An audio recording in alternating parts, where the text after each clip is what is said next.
మహిమా వస్త్రాన్ని మరలా ఎలాగో ఇవ్వాలనుకున్నాడంటే అపోస్తుల యొక్క ఉపదేశ క్రమం ప్రకారం పరిశుద్ధాత్మ చేత ఆయన ఒక్కొక్కరిని నింపి మహిమ చేత ఆయన పోలికలోనికి ఎదిగింపచేయాలని తండ్రి యొద్ద నుండి వాగ్దానం చేయబడిన వేరొక ఆదరణకర్తని పరిశుద్ధాత్మను పంపి దిక్కులేని మానవునికి ఆయన ఆదరణకర్త అయిన పరిశుద్ధాత్మను ఇచ్చి మహిమ అనే అభిషేకాన్ని ఈ రోజున ఆయన యొక్క ప్రజలకు కప్పుచున్నాడు.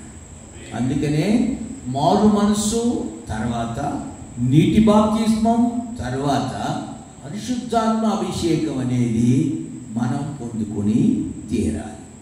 అప్పుడే ఆ ప్రధాన యాజకుడైన యేసుక్రీస్తు మన కొరకు చేసిన త్యాగానికి లేక మన కొరకు చేసినటువంటి అర్పణకి బలికి తగిన ప్రతిఫలం మనం పొందుకోగలుగుతాం. మూడైన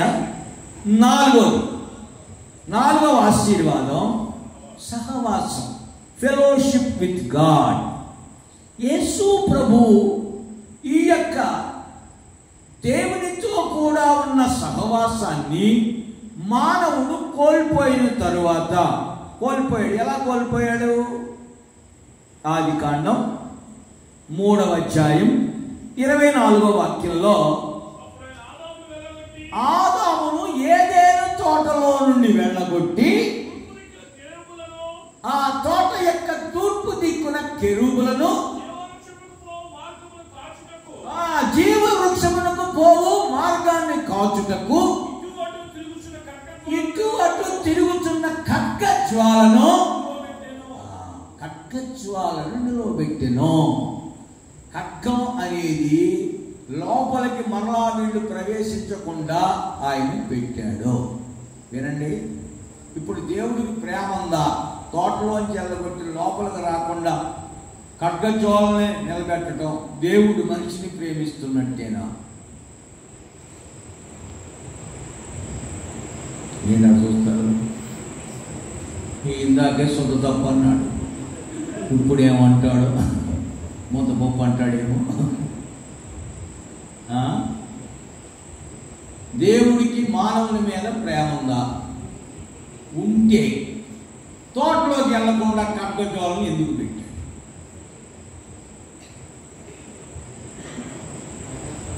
ప్రేమ ఉన్నవాడు ఎవడన్నా తోటలోంచి వెళ్ళగొట్టి ఖడ్గజ్వాలం పెట్టి వస్తే సంపెత్త పొడి చేస్తామని అక్కడ పెడతాడా?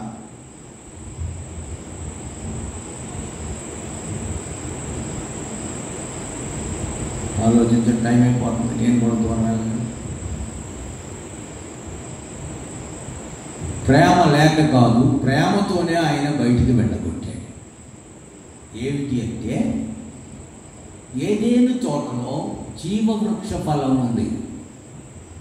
3 రకాలైన ఆహారానికి చెందిన వృక్ష ఫలాలు అందులో ఉన్నాయి.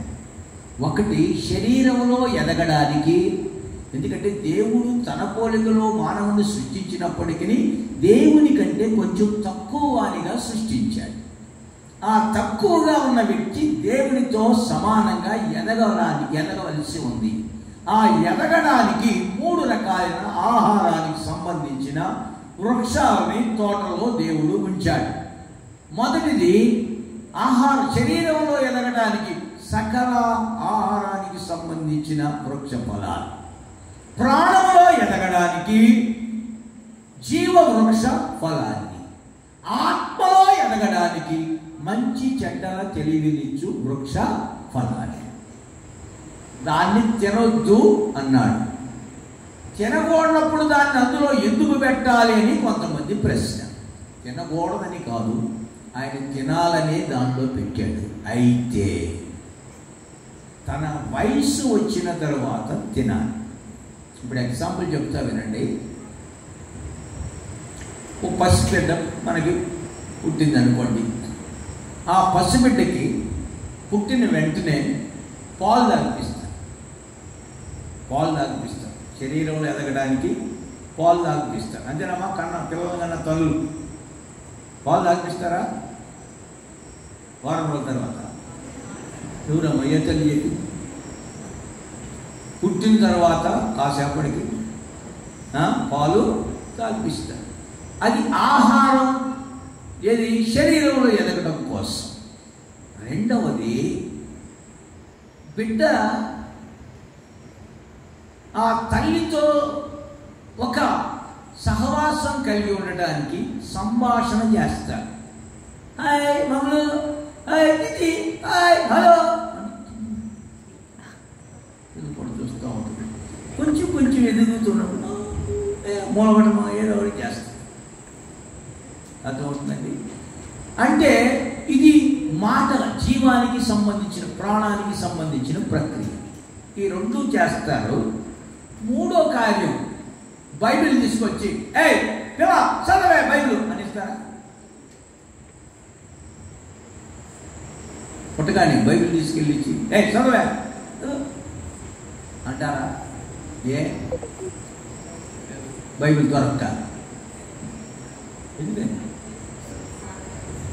ఆ పిల్లకి దాన్ని గూర్చి చదవడానికి కావలసినంత జ్ఞానం. ఆ స్థితికి రావాలంటే పిల్ల ఏమవ్వాలి? శరీరంలో ఎదగాలి, ప్రాణంలో ఎదగాలి. అది ఆత్మలో ఎదగడానికి మంచి చెడులను కూర్చిన గ్రహింపు వచ్చే అంతవరకు ఆ ఫలం అనేది తినకూడదు అన్నాడు. ఎదిగిన తర్వాత తినాలి అని అర్థం. మనోళ్ళు ఏమంటారంటే అలాంటప్పుడు తోటలో ఎందుకు ఉంచాలి చెట్టు? మన ఇంట్లో గ్యాస్ స్టవ్ ఉందండి, వీళ్ళల్లో గ్యాస్ స్టవ్ ఉన్న వాళ్ళు చేయొద్దు. వీళ్ళల్లో గ్యాస్ స్టవ్ లేదా? ఆ గ్యాస్ స్టవ్ దగ్గరికి ఈ చిన్న పిల్ల పాక్కుంటా వెళ్ళి ఆ రెగ్యులేటర్ మీద చేసి ఆ పొయ్యి దగ్గర తిప్పుతుంది అనుకో, ఏమంటారు? చూసావా చిన్నప్పుడే వంటండి వేస్తుంది అనుకుంటారా? ఏమంటారు? తప్ప వెళ్ళకూడదు, అక్కడికి దెబ్బలు పడతాయి అంట. అవునా? అదే పిల్ల కొంచెం తింటాయి తర్వాత గాడిలాగా ఉన్న టీ పెట్టి రాలేదు. ఇంత పిల్లప్పుడేమో స్టవ్ దగ్గరికి వెళితే తప్పు. ఇంత పిల్ల అయిన తర్వాత స్టవ్ దగ్గరికి వెళ్ళి ఏదో టీ పెట్టడమో, కూర చేయటమో, లేదా వంట చేయటం, ఏదన్నా అయితే దోశలు వేయటమో, ఇంటి చేయకపోతే తప్పు. మరి గ్యాస్ స్టవ్ ఇంట్లో ఉండడం తప్ప? చెప్పరండి. కనుక తోటలో మంచి చెడ్డలా తెలివినిచ్చు వృక్షఫలం ఉండడం గొప్ప తప్ప? అది తండ్రి తప్పు చేశాడని కాదు, కానీ చెప్పిన జాగ్రత్తని పాటించే విషయంలో అజాగ్రత్త వహించినందున అశ్రద్ధ చేసిన. బైబిల్ అంటుంది, యెహోవా కార్యాలు అశ్రద్ధగా చేయువాడు శాపగ్రస్తుడు. కేవలం అదే జరిగింది. మానవుని జీవితంలో శాపగ్రస్తుడిగా మారిపోయాడు. కనుక దేవునితో ఉన్న సహవాసం మరలా ఈ మనిషి తోటలోకి వచ్చి జీవవృక్ష ఫలం తిన్నాడనుకో, ఇప్పుడు ఆశీర్వాదాలన్నీ పోయి శాపగ్రహిగా మారాడు. ఇప్పుడు జీవవృక్ష ఫలం తిన్నాడనుకో, వీడు బ్రతుకు దినాలన్నీ వీడు శాపగ్రస్తుడుగానే కొనసాగాలి. అందుకు దేవుడు భయపడి, ప్రేమ లేక కాదు, వీడిని బయటికి వెళ్ళగొట్టి జీవవృక్ష ఫలాన్ని పైకి తీసుకుపోయాడు. ఇప్పుడు అది పరదైసులో ఉంది. దేవునికి స్తోత్రం. Praise Lord. అర్థమైందా? కనుక ఈ యొక్క ఖడ్గం అనేది ఇట్టి ప్రధాన యాజకుడని చెప్పబడుతున్న మన యేసయ్య మీద అమలు చేయబడింది. ఆ వాక్యాన్ని చదవండి. ఆ వాక్యాన్ని చదువుకుందాం. యోహాను సువార్త 19వ అధ్యాయం 34వ వాక్యం. జాన్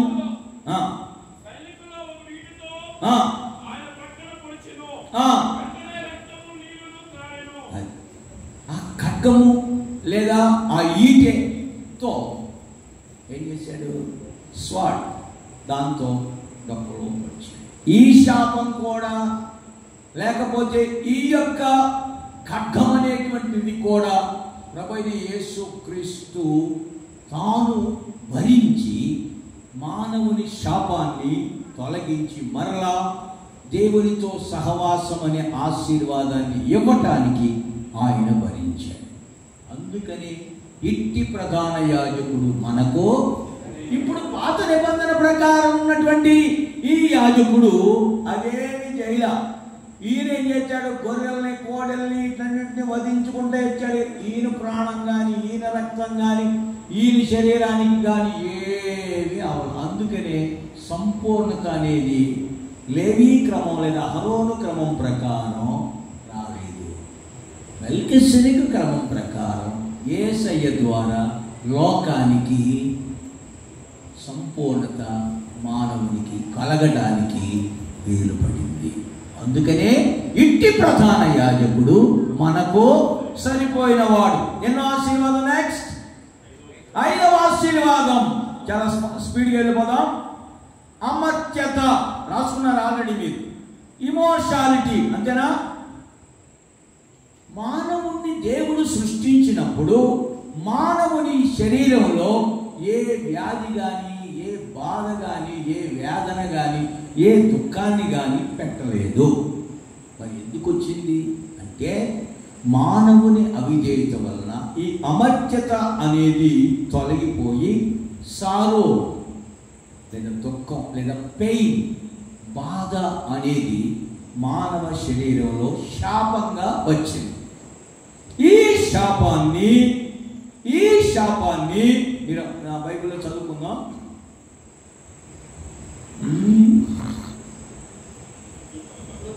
చదవండి. ఆదికాండం 2వ అధ్యాయం 16వ వాక్యం.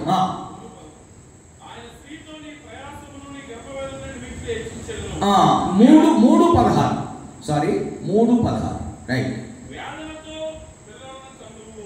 వేదనతో పిల్లల్ని కంటావు, నీ గర్భవేదన నేను ఎక్కువ చేస్తాను, నేను హెచ్చించదను, వేదనతో పిల్లలను కందు. చాలు, ఇది శాపం.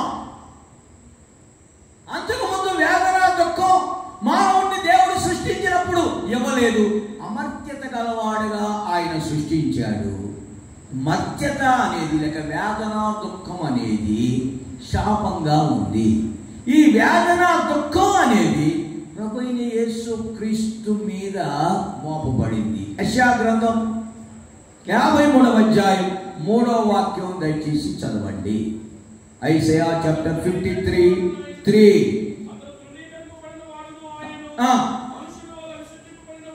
మనుషుల వల్ల విసర్జింపబడిన వాడును, వ్యసనాక్రాంతుడిగా, వ్యాధిని అనుభవించిన వాడుగాను, మనుషులు చూడగలని వాడుగాను ఉండేది. వ్యాధిని, బాధను యేసుక్రీస్తు కల్వారి శిలువలో అనుభవించాడు కనుక ఇట్టి ప్రధాన యాజకుడు మానవులమైన మనకు సరిపోయిన వాడు. దేవునికి స్తోత్రం. ఈయన కాక ఇంకెవరైనా సరిపోయిన వారు ఉన్నారు అని మీరు చెప్తే చెప్పవచ్చు. దీన్ని మీరు సీరియస్గా సవాలుగా తీసుకుని చెప్పవచ్చు. ఎవ్వరు లేరు, ఆయన ఒక్కడే సరిపోయిన వాడు. దేవునికి స్తోత్రం. Praise the lord. నెక్స్ట్, ఇక నేను స్పీడ్గా వెళ్ళిపోవాలనుకుంటున్నాను. 6వ ఆశీర్వాదం, మానవునికి దేవుడు ఇచ్చిన ఆశీర్వాదం స్వాస్థ్యం, ఇన్హెరిటెన్స్. దీని స్థానంలో వచ్చినటువంటి శాపం ఏమిటంటే చెమట. ఆదికాండం 3వ అధ్యాయం 19వ వాక్యం. జెనసిస్ 3:19. నీవు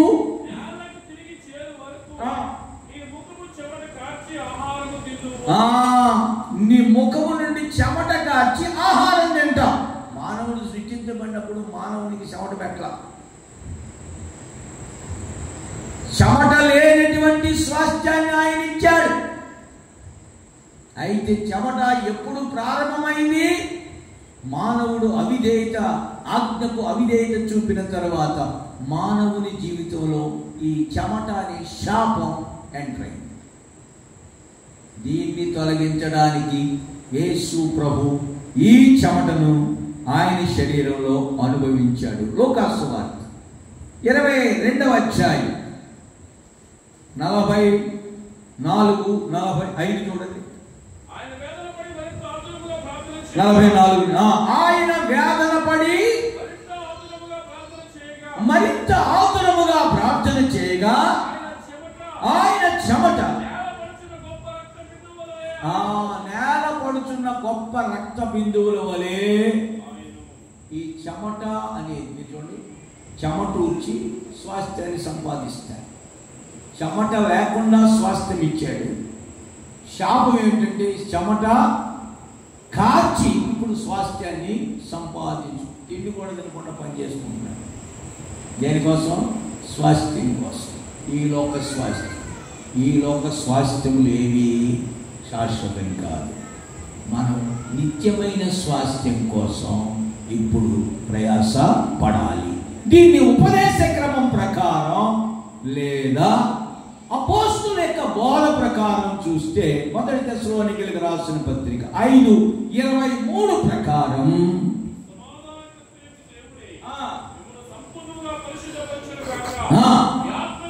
మీ ఆత్మయు జీవమును శరీరమును మన ప్రభువైన యేసుక్రీస్తు రాకడ యందు నిందారహితముగాను సంపూర్ణముగాను ఉండినట్లు కాపాడబడునుగాక. ఇది 6వ ఆశీర్వాదం. ఏది? ప్రాణ ఆత్మ దేహాలు సంపూర్ణ పరిశుద్ధంగా కాపాడబడినప్పుడు పరిశుద్ధులకు దేవుడు రాజ్య అధికారం ఇస్తాడు. దేవునికి స్తోత్రం. 7వది ఫైనల్ 7వ ఆశీర్వాదం నిత్య జీవం. యేసయ్య ఏం చెప్పాడు? నీవు దాన్ని తిరుదినమున నిశ్చయముగా చచ్చి. కనుక నిశ్చయముగా తినకూడదని చెప్పిన దాన్ని తిన్నాడు. ఆదాము తిన్నాడు, అవ్వమ్మ కూడా తినింది. మరణానికి పాత్రులుగా మారారు. ఇప్పుడు ఈ మరణం అనే దాన్ని దేవుడు నిత్య జీవంగా మార్చడానికి యేసుక్రీస్తు కల్వారి శిలువలో బలిగా అర్పణగా ఆయన అప్పగించుకున్నాడు. ఆదికాండం 2వ అధ్యాయం 17వ వాక్యంలో ఈ మరణం అనే శాపం మనం చూడవచ్చు.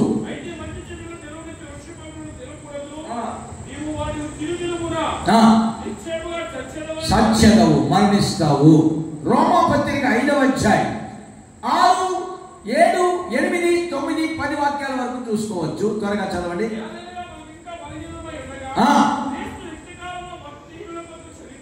యేసుక్రీస్తు యుక్త కాలమందు భక్తిహీనులమైన మన కొరకు చనిపోయినా. ఒక నీతిమంతుడి కోసం ఒకడు చనిపోవటం అరుదు. మంచి వారి కొరకు ఎవరైనా ఒకవేళ చనిపోవచ్చునో, మన ఎడల తన ప్రేమను వెల్లడిపరచుచున్నాడు.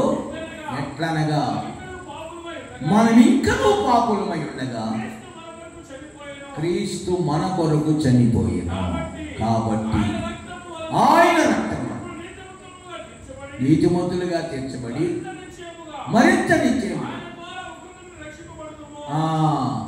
ఇదే నిత్య జీవం. కనుక 7వ ఆశీర్వాదం కూడా యేసుక్రీస్తు కల్వారి శిలువ మరణం ద్వారా ఆయన మృతులలో నుండి తిరిగి లేచాడు. కనుక మనల్ని కూడా నిత్య జీవం కొరకు లేకపోతున్నాడు. దేవుని స్తోత్రం. ఆయన త్వరగా తన పరిశుద్ధులను తీసుకుని వెళ్తుకు రాబోచున్నాడు. ఇట్టి ప్రధాన యాజకుడు మనకు సరిపోయినవాడు. ఓకే, 7 ఆశీర్వాదాలు. దీన్ని నేను ఇంకా ప్రత్యక్ష గుడారంలోకి వెళ్ళలేదు. ఆ వస్తువులతో పోలిస్తే ఇప్పటికే టైం ఓవర్ అయిపోయింది. ఇప్పటికే మీ బుర్రలు హీటెక్కుంటే నాకు తెలిసి. దేవునికి స్తోత్రం. ఇది నాకు ఒక రోజులో అందింది కాదు, సంవత్సరాలుగా దేవుని లేఖనాలను ధ్యానించగా ఆయన ఇచ్చినటువంటి గైడెన్స్, ఆయన ఇచ్చినటువంటి ప్రకటన, ఇది మనము మన జీవితానుభవంగా మార్చుకున్నట్లయితే నిశ్చయముగా మరలా పోగొట్టుకున్న 7 ఆశీర్వాదాలు ప్రభువైన యేసుక్రీస్తునే మన ప్రధాన యాజకుని ద్వారా మనకి సంప్రాప్తం అవుతాయి. అలాంటి అనుభవాలను పొందుకుంటూ దేవుడు మనందరికీ సహాయం చేయనుగాక. అందరి కళ్ళు మూయండి, ప్రార్థన చేసుకుందాం. ఆధారంగా చక్కగా మనం పరిశుద్ధ గ్రంథం యొక్క పాఠాలని నెమ్మదిగా నేర్చుకోవాలి. ఇదే సిద్ధపాటు. మనము మహిమగల యేసయ్య రాకడలో ఆయన ప్రత్యక్షమైనప్పుడు ఆయన్ని కలుసుకోవడానికి సిద్ధపడేదాన్నే ప్రకటన గ్రంథంలో రాయబడింది. గొర్రెపిల్ల వివాహోత్సవ సమయం వచ్చి ఉన్నది.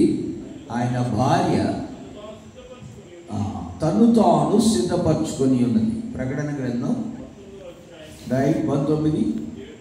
19:7 ప్రకటన గ్రంథం 19:7 తీసి చూడండి. అప్పుడు గొప్ప జలసమూహ శబ్దమును, విస్తారమైన జలముల శబ్దమును, బలమైన ఉరుముల శబ్దమును పోలిన ఒక స్వరము, సర్వాధికారి ప్రభువులకు మన దేవుడు ఏలుచున్నాడు, ఆయనను స్తుతించుడి, గొర్రెపిల్ల వివాహోత్సవ సమయం వచ్చినది, ఆయన భార్య తను తాను సిద్ధపరచుకున్నది కనుక మనము సంతోషపడి ఉత్సాహించి ఆయన మహిమపరచమని చెప్పగా వింటిని. గొర్రెపిల్ల వివాహోత్సవ సమయం వచ్చి ఉన్నది, ఆయన భార్య తన్ను తాను సిద్ధపరచుకొనుచున్నది. ఆయన భార్య అనగా నూతన నిబంధన సంఘం, గొర్రెపిల్ల అనగా ప్రభువైన యేసుక్రీస్తు. గొర్రెపిల్ల అని చెప్పినప్పుడు ఆయన అని వాడుతున్నారు అంటే వాస్తవానికి గొర్రెపిల్ల కాదు. ఆ గొర్రెపిల్ల మన ప్రభువైన యేసుక్రీస్తుకి గుర్తుగా ఉంది. ఆ గొర్రెపిల్లనే ప్రభువైన యేసుక్రీస్తుకి పెండ్లి కుమార్తెగా సిద్ధపరచబడవలసినటువంటి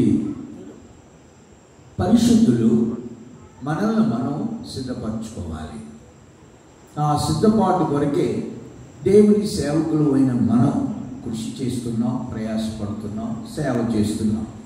ఈ సేవ యొక్క ఉద్దేశం పగటి వేళ మీకు చెప్పినట్లు ఈ లోక సంబంధమైన జీవనోపాధి కొరకు కాదు. కేవలం ఏ ఉద్దేశముతో, ఏ పిలుపుతో దేవుడు ఈ సేవను పిలిచాడో ఆ ఉద్దేశాన్ని సంపూర్ణంగా నెరవేర్చాలి. నేను ఇంచుమించు ఈ సేవలోనికి వచ్చి 2023వ సంవత్సరం ఏప్రిల్ మాసం 25వ తారీఖున నాకు దేవుని సేవకునిగా ఆర్డినేషన్ అయింది. పరిశుద్ధ సేవకుల ద్వారా విజయవాడలో పబ్లిక్ మీటింగ్లో దేవుని సేవ కొరకై దైవ సేవకునిగా నాకు ఆర్డినేషన్ ఇవ్వడం జరిగింది. ఇప్పుడు ఇంచుమించు 21 సంవత్సరం గడిచిపోయి 22వ సంవత్సరం 22 జరుగుతుంది. ఈ సేవకు నేను వచ్చే ముందు హైదరాబాద్లో ఒక పబ్లిక్ లిమిటెడ్ కంపెనీలో 14 సంవత్సరాలు జాబ్ చేశాను. అప్పుడు నేను ఉద్యోగం చేస్తూ ఉన్న రోజుల్లో ఇల్లు కొనుక్కున్నాను, కావలసినటువంటి వస్తువులన్నీ కొనుక్కున్నాను. దేవుని మహాకృప వల్ల వివాహం జరిగింది. 3 బిడ్డలను దేవుడు నాకు ఇచ్చాడు. ఆ తరువాత ఒక ఆశీర్వాదకరమైన స్థితిలో విశ్వాసిగా నేను కొనసాగుతున్నప్పుడు ప్రభువు నన్ను సేవకు రావాలని పిలిచాను.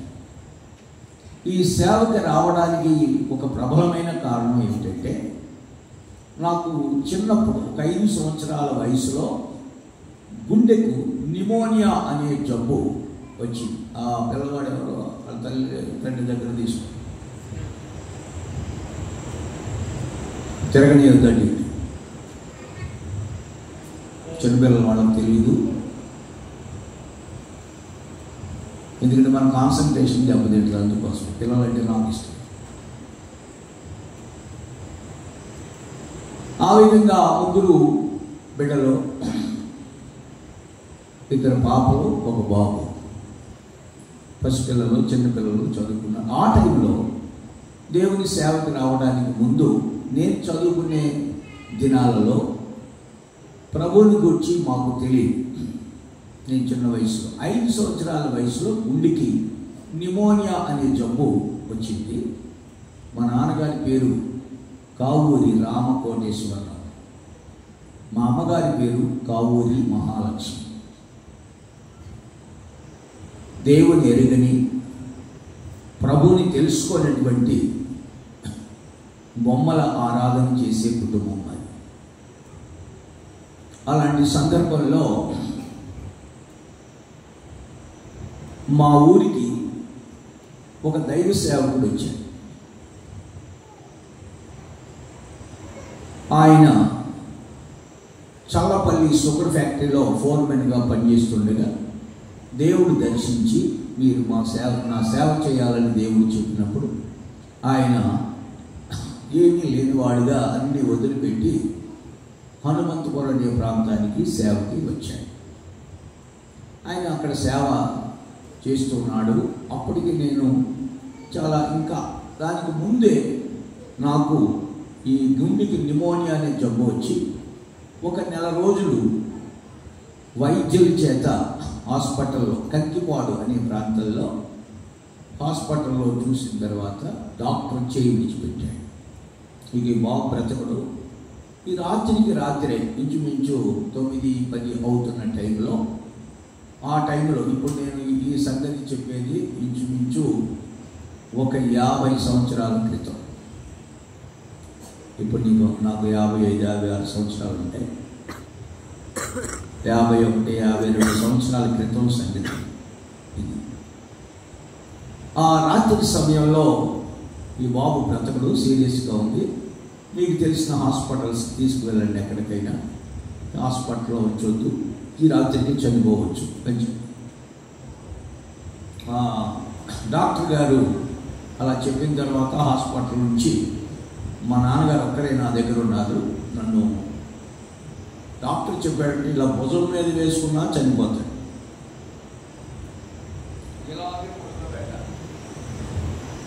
ఇలా అంతే, ఇంకా వేరే కోణంలో పడుకోబెడితే పిల్లవాడు చనిపోతాడు, ఈ విషయంలో జాగ్రత్త తీసుకోమని డాక్టర్ చెప్పి పంపించేశారు.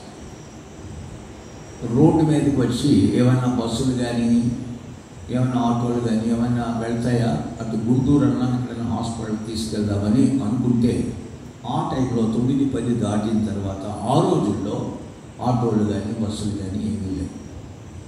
ఆ డాక్టర్ గారి ఇల్లు హాస్పిటల్కి కొంచెం దగ్గరలో.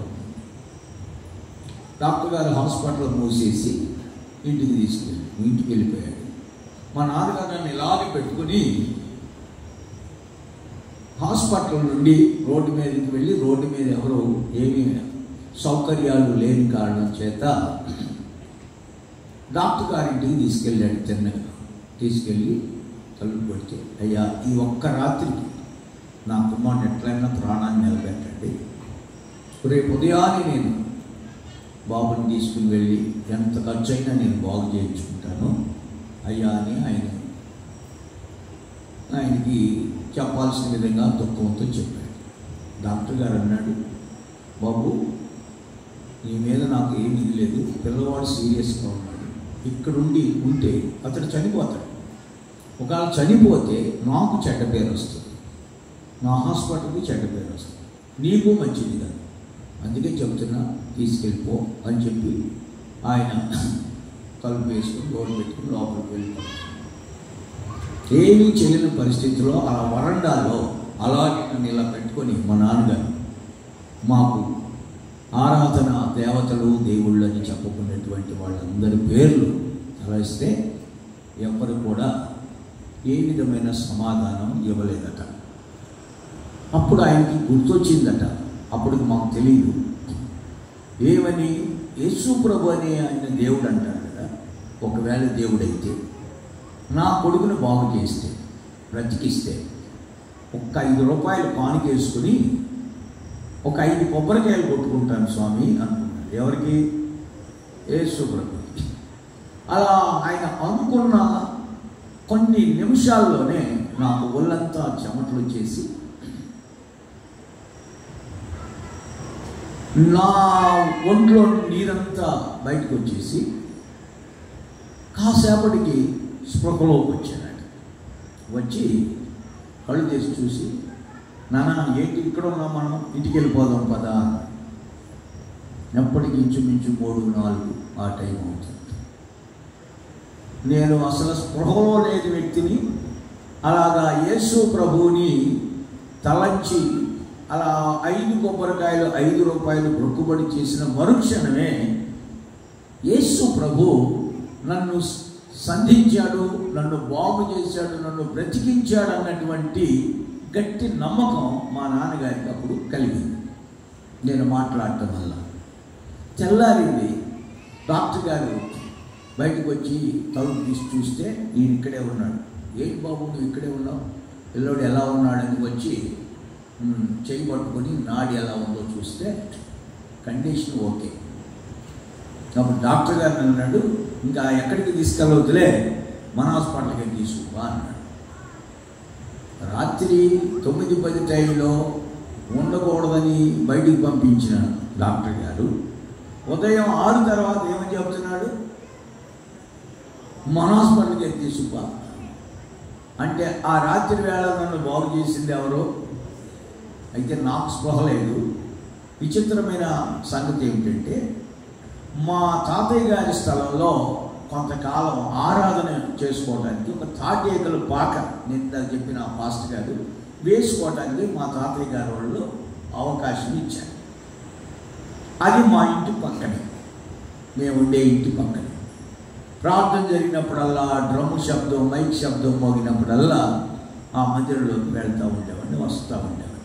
చిన్న చిన్న పిల్లలకి సండే స్కూల్ పాటలు వాక్యాలు నేర్పిస్తూ ఉండేవాడిని.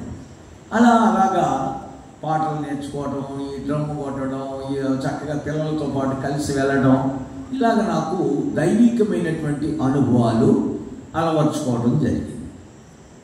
నా చదువులు 10th క్లాస్ వరకు వచ్చేది. 10th క్లాస్లో నేను పాస్ అయితే నేను మా ఇంటి దగ్గర ఒక ప్రార్థనా కూటం కృతజ్ఞత కలిగి పెట్టుకుంటాను అని అనుకున్నాను. నేను దేవుడి మహాకృపను బట్టి 10th పాస్ అయ్యాను. అప్పుడు మా నాన్నగారి ఇంటి దగ్గరికి వచ్చి అడిగాను, నేను పాస్ అయితే ఇంట్లో ప్రేయర్ పెట్టుకుంటాను, ప్రార్థనా కూటం పెట్టుకుంటానని అనుకున్నాను, మొక్కుబడి చేసుకున్నాను, నాన్న కూటం పెట్టుకుంటాను అంటే మా నాన్నగారు ఏమన్నారంటే, సరే పెట్టుకోరా. ఆ రోజు ఆ కూటం పెట్టుకున్నాక పాస్టర్ గారు తీసుకొచ్చి మైక్ లైన్ పెట్టి, మంచి లైట్లు అవి కట్టి, మంచి ఇదిగా ఇలాగే ఒక టేబుల్ వేసి పాస్టర్ గారి గట్ట కూర్చి, ఇక అందరూ ప్రార్థనకు వస్తున్నారు. ప్రార్థనకు వచ్చి మా నాన్నగారు ఆడవాళ్ళు, మా నాన్నగారు ఉన్నారు. ఆయన ఏం చేశాడంటే, ఎప్పుడు 5 సంవత్సరాల వయసులో మొక్కుకున్న మొక్కుబడి ఆయన ఇంకా తీర్చలా. ఆ కూటంలో బాగా మంచిగా ఉన్నటువంటి ఒక 5 కొబ్బరికాయలు తీసుకొని పీసు తీసి మంచిగా పలహారం పళ్ళెంలో పెట్టి దానిలో ఒక 5 రూపాయలు కానుకగా పెట్టి తెచ్చి టేబుల్ మీద పెట్టాడు.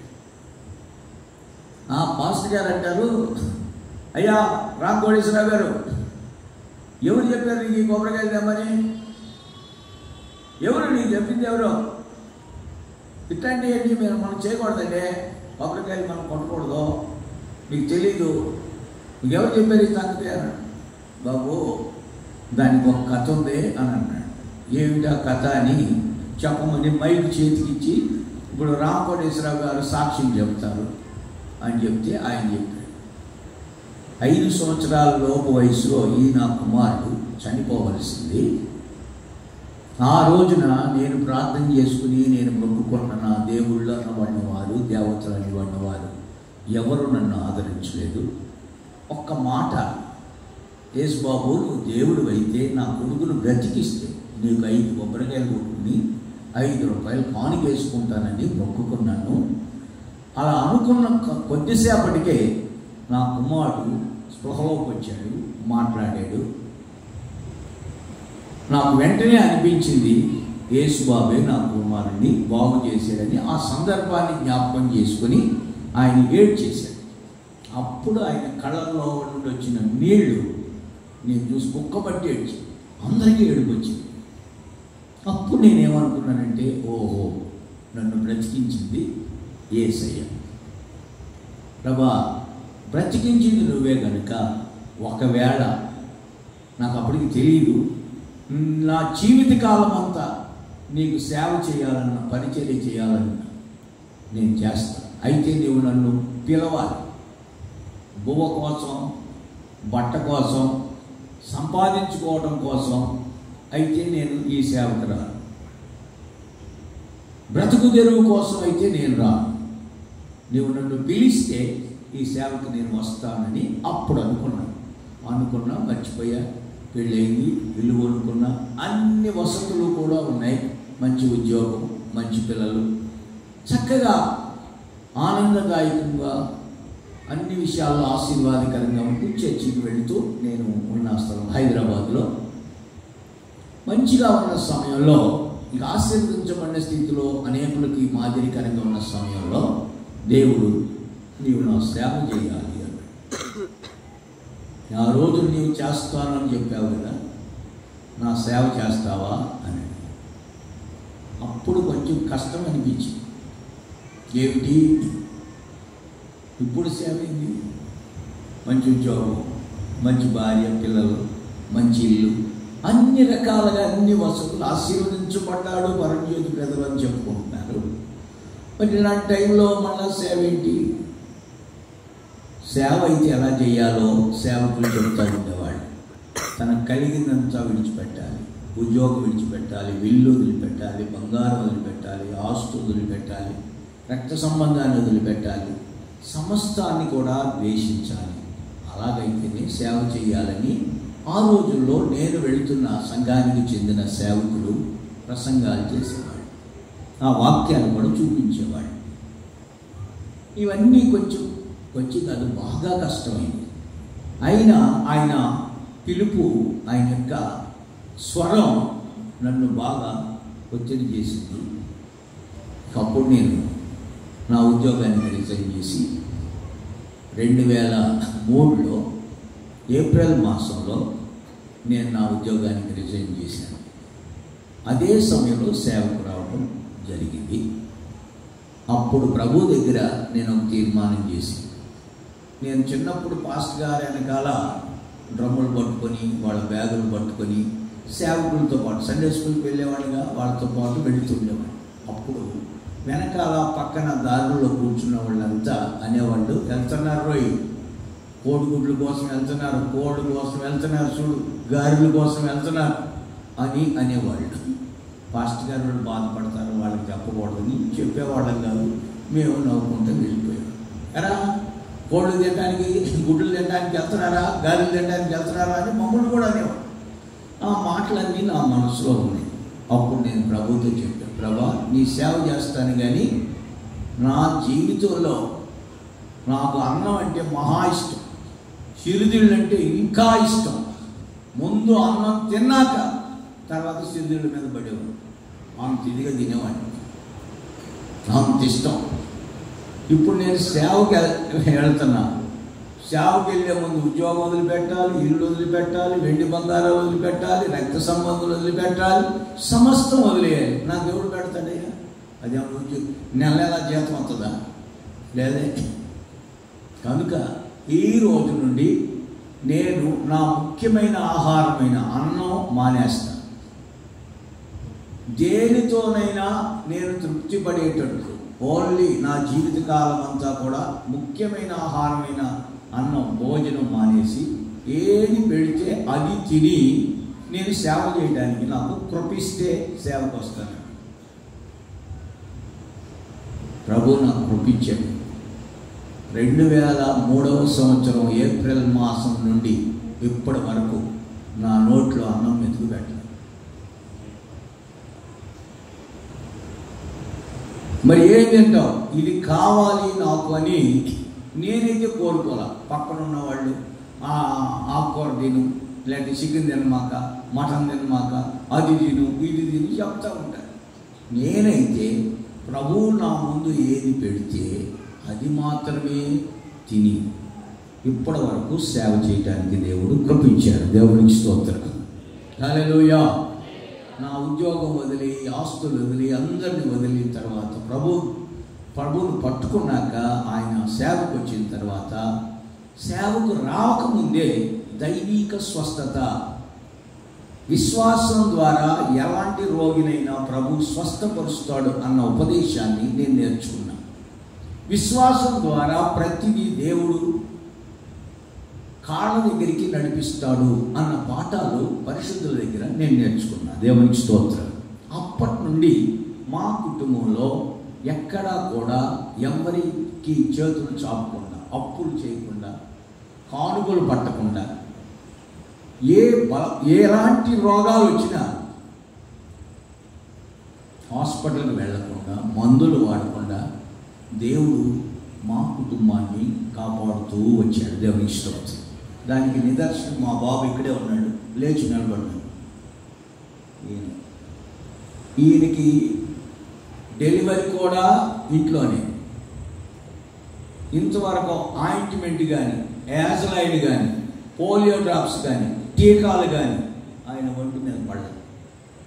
ఆయనకే కాదు, మా పిల్లలకి ముగ్గురికి ఎవరికి పడదు. ఆయన గాయాల వైపు చూస్తూ మా కుటుంబంలో నా తోటి సేవకులు వీళ్ళకి కూడా ఇదే అనుభవం. దేవుని స్తోత్రం. మా ఫెయితోంలో మీరు వెతికిన కనీసం జండు బాం కూడా కనబడదు.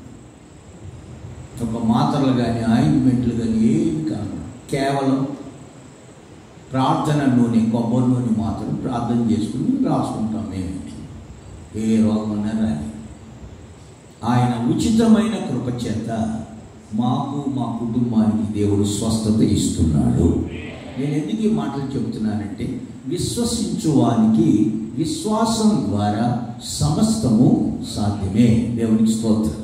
విశ్వాసం లేకపోతే అది వేరేసి కూర్చున్నాను. ఇప్పుడు ఆయన తెలంగాణ, ఆంధ్ర ప్రాంతాలు ఎక్కడికి వెళ్ళినా ఆయనే కొన్నారు. డ్రైవింగ్, కారు డ్రైవింగ్, ఎక్కడికి వెళ్ళినా సరే. ఈ కోటాలకు వెళ్ళేటప్పుడు వచ్చేటప్పుడు నాతో పాటు సేవలోనే పిల్లల మొత్తాన్ని నేను అనుకున్నా, నీవు నన్ను బ్రతికించావు కనుక నాకు పుట్టిన బిడ్డలందరూ నీ సేవే చేయాలి, ఎవడు ఏ ఉద్యోగం చేయదు. అందుకని 10వ తరగతి ఫస్ట్ క్లాస్లో పాస్ అయ్యారు. ఇక అంతే, చదువు ఆపించేసి. ఎందుకని చదివించకూడదు, మేము ఇస్తాము నీకు డబ్బులు లేకపోతే అని చాలామంది నాతో చెప్పారు. వాళ్ళు చదువుకోవడం ప్రారంభించిన తర్వాత పై క్లాసులకు వెళ్ళేకోళ్ళని నేను ఇంజనీర్ని అవుతా, లేదా నేను డాక్టర్ని అవుతా, లేకపోతే నేను మరొకటి అవుతా అని ఏదన్నా ఆశలు పెట్టుకున్నారనుకో, నేను అనుకున్న మొక్కుబడి ఏమైంది? అందుకని వాళ్ళని పై చదువులకి వెళ్లకుండా ఆపేసి సేవలోనే దిగుతున్నా. దేవునికి స్తోత్రం. ఒక పాప అయితే, పెద్ద పాప ఫ్లారెన్స్, దైవిక స్వస్థతలోనే ఉండి ఈ లోక యాత్రను ముగించి తండ్రి యొక్క సన్నిధికి వెళ్ళిపోయింది. ఇంకొక పాప, ఈ బాబు, ఇద్దరు ఇప్పుడు సేవలోనే ఉన్నారు. దేవునికి స్తోత్రం.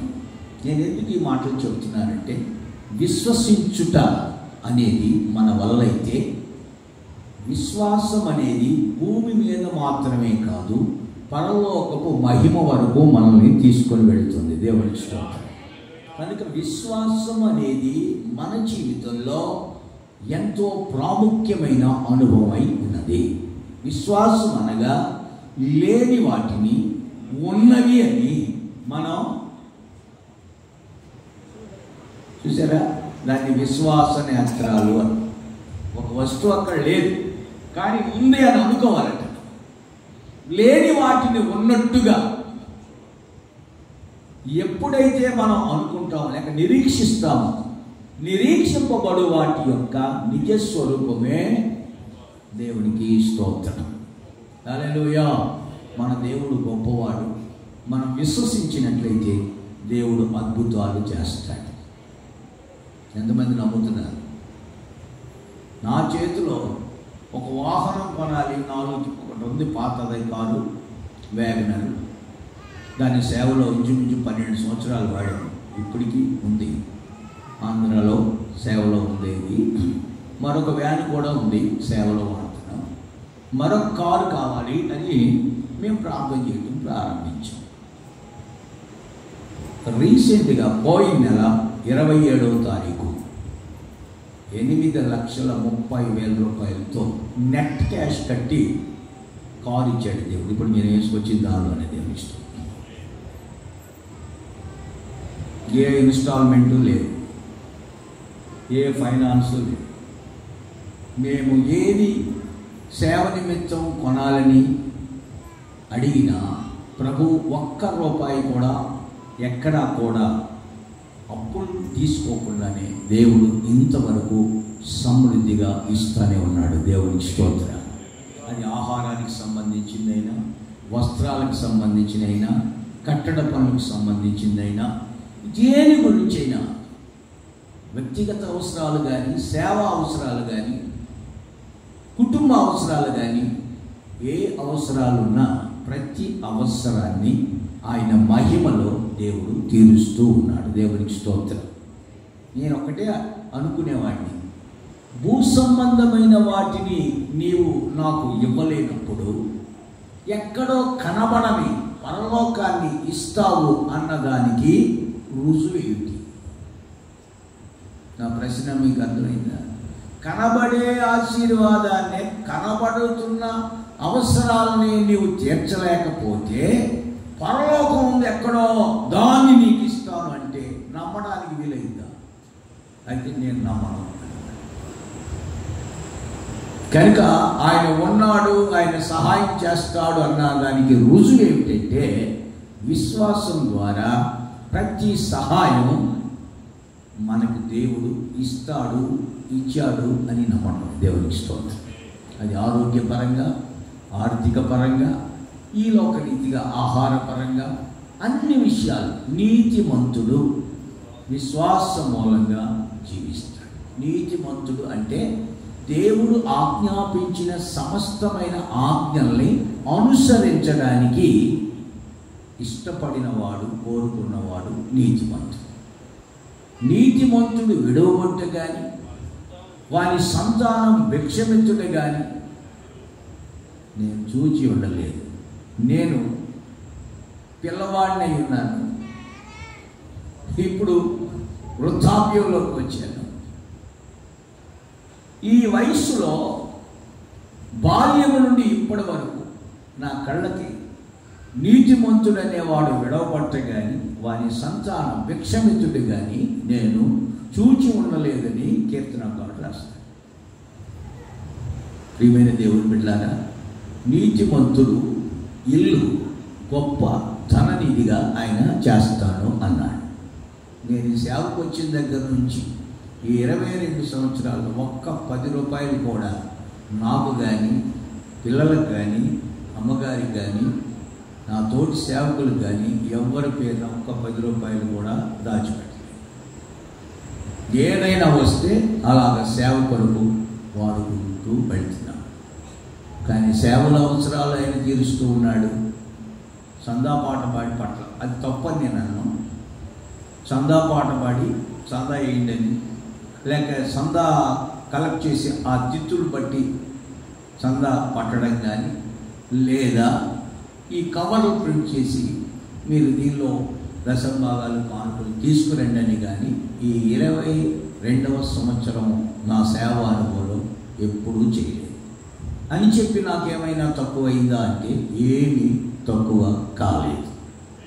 నేను ఎందుకు ఈ మాటలు చెప్తున్నానంటే గొప్పతనానికి కాదు, విశ్వాసం ద్వారా గొప్పవాడైన మన దేవుడు సమస్తం చేస్తాడు. Praise Lord. నీకు సాధ్యమే, సర్వం సాధ్యమే, ఒక మాట పలికిన చాలు. అయ్యా ఒక మాట పలికిన చాలు. నీకు సాధ్యమే, సర్వం సాధ్యమే,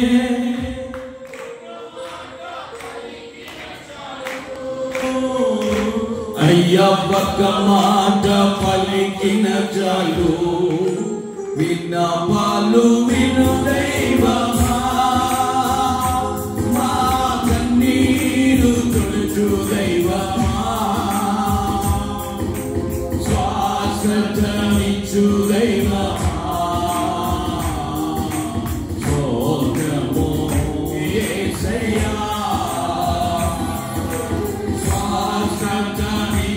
దైవమా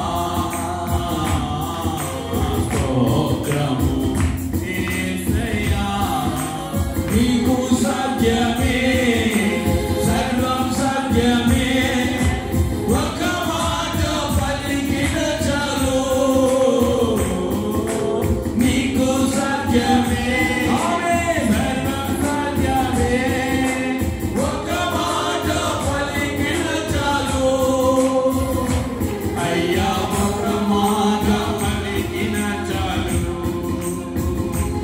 అయ్యా ఒక మాట పలికిన చాలు విన్నవాళ్ళు విను దైవమా మా కన్నీరు తుడుచు దైవమా స్వస్థతనిచ్చు దైవమా స్తోత్రము యేసయ్యా హల్లెలూయా. ఇట్టి ప్రధాన యాజకుడు మనకు సరిపోయినవాడు. మన అంశం ఈ ప్రధాన యాజకుడు పాత నిబంధన కాలం ప్రకారం చూస్తే, ధర్మశాస్త్ర కాలం ప్రకారం చూస్తే ప్రధాన యాజకుడు అహరోను. ఈ అహరోను వలన లేక ఈ ప్రధాన యాజకుడైన అహరోను క్రమం వలన సంపూర్ణత అనేది రాలేదు. అహరోను క్రమం లేదా లేవీ క్రమం ప్రకారం యాజకత్వపు సేవ చేసినటువంటిది ఇదంతా కూడా పరలోకము యొక్క ప్యాటర్న్గా లేక ఛాయగా నీడగా ఇవ్వబడింది. కానీ నిజ స్వరూపం ఇప్పుడు మనం చెప్పుకొనుచున్న నజరేయుడైన యేసు క్రీస్తు అనే ప్రధాన యాజకుని ద్వారా సంపూర్ణత కలిగింది. దేవుని స్తోత్రం. దాన్ని మీకు క్లుప్తంగా నేను ఎక్స్ప్లెయిన్ చేయాలని కోరుకుంటున్నాను. దేవుడు మానవుని సృష్టించినప్పుడు 7 ఆశీర్వాదాలు ఇచ్చాడు. అందులో మొదటి ఆశీర్వాదం దేవుని స్వరూపం, image of God. This is the first blessing of God to man. మనిషికి దేవుడు ఇచ్చిన మొదటి ఆశీర్వాదం దేవుని స్వరూపం. రెండవ ఆశీర్వాదం ఏలుబడి, రూలర్షిప్. The second blessing to the man by God, రూలర్షిప్, ఏలుబడి. మూడవ ఆశీర్వాదం దేవుని మహిమ, గ్లోరీ ఆఫ్ గాడ్. దేవుని మహిమ అనే దాన్ని మానవునికి దేవుడు మూడవ ఆశీర్వాదంగా ఇచ్చి ఉన్నాడు. నాలుగవ ఆశీర్వాదం సహవాసం, ఫెలోషిప్ విత్ గాడ్. ఐదవ ఆశీర్వాదం అమర్త్యత, ఇమోర్షాలిటీ. ఐదవ ఆశీర్వాదం. ఆరవ ఆశీర్వాదం స్వాస్థ్యం, ఇన్హెరిటెన్స్, స్వాస్థ్యం. ఏడవ ఆశీర్వాదం నిత్య జీవం, ఎటర్నల్ లైఫ్. మరొకసారి చెప్తున్నా, మొదటి ఆశీర్వాదం దేవుని స్వరూపం, రెండవ ఆశీర్వాదం ఏలుబడి, మూడవ ఆశీర్వాదం దేవుని మహిమ, నాలుగవ ఆశీర్వాదం దేవునితో సహవాసం, ఐదవ ఆశీర్వాదం అమర్త్యత, ఆరవ ఆశీర్వాదం స్వాస్థ్యం, ఏడవ ఆశీర్వాదం నిత్య జీవం. ఓకే, ఈ 7 ఆశీర్వాదాలు మనుషుని యొక్క అవిధేయత వలన, మన ఆది పితరుల యొక్క అవిధేయత వలన, disobedience, because of the disobedience, ఈ 7 ఆశీర్వాదాలు కూడా మనిషి కోల్పోయాడు. ఈ 7 ఆశీర్వాదాలని మరలా మానవునికి ఇవ్వాలని దేవుడు అనేక సాధనాలని కల్పించాడు. ఆ కల్పించబడిన సాధనాలలో ఒక భాగమే ప్రత్యక్షపు గుడారం యొక్క సేవా విధానం. దేవునికి స్తోత్రం. గత రాత్రి మీకు చెప్పాను ఏమని, పరలోక సంబంధమైన వస్తువుల ఛాయారూపకమే ఈ ప్రత్యక్షపు గుడారం. ఈ ప్రత్యక్షపు గుడారాన్ని గురించి మనం నేర్చుకుంటున్న పాఠంలో ప్రత్యక్ష గుడారంలో యాజకత్వం చేయడానికి యాజకత్వపు అనుభవాన్ని దేవుడు లేవి వంశానికి ఇచ్చాడు. ఎందుకు ఇచ్చినట్టు? మిగిలిన వాళ్ళు ఉన్నారుగా, ఇశ్రాయేలీయులు మొత్తం యాకోబు యొక్క కుమారులు 12 మంది. 12 మందిలో ఒకడు లేవి. 12 మందికి ఇవ్వకుండా ఈ ఒక్క గోత్రానికి ఇవ్వడం పక్షపాతం కాదా అని అనిపించింది నాకు. మీరేమంటారు? 12 మంది ఉన్నప్పుడు పక్షపాతం లేకపోతే 12 మందికి ఇవ్వాలిగా. ఏమండి, ఒక తండ్రికి ఒక 2-3 పిల్లలు ఉన్నారనుకోండి,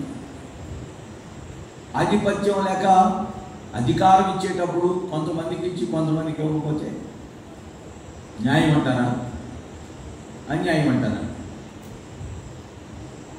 వింటున్నారా మీరు? దేవునికి స్తోత్రం. మరి ఏం మాట్లాడరు?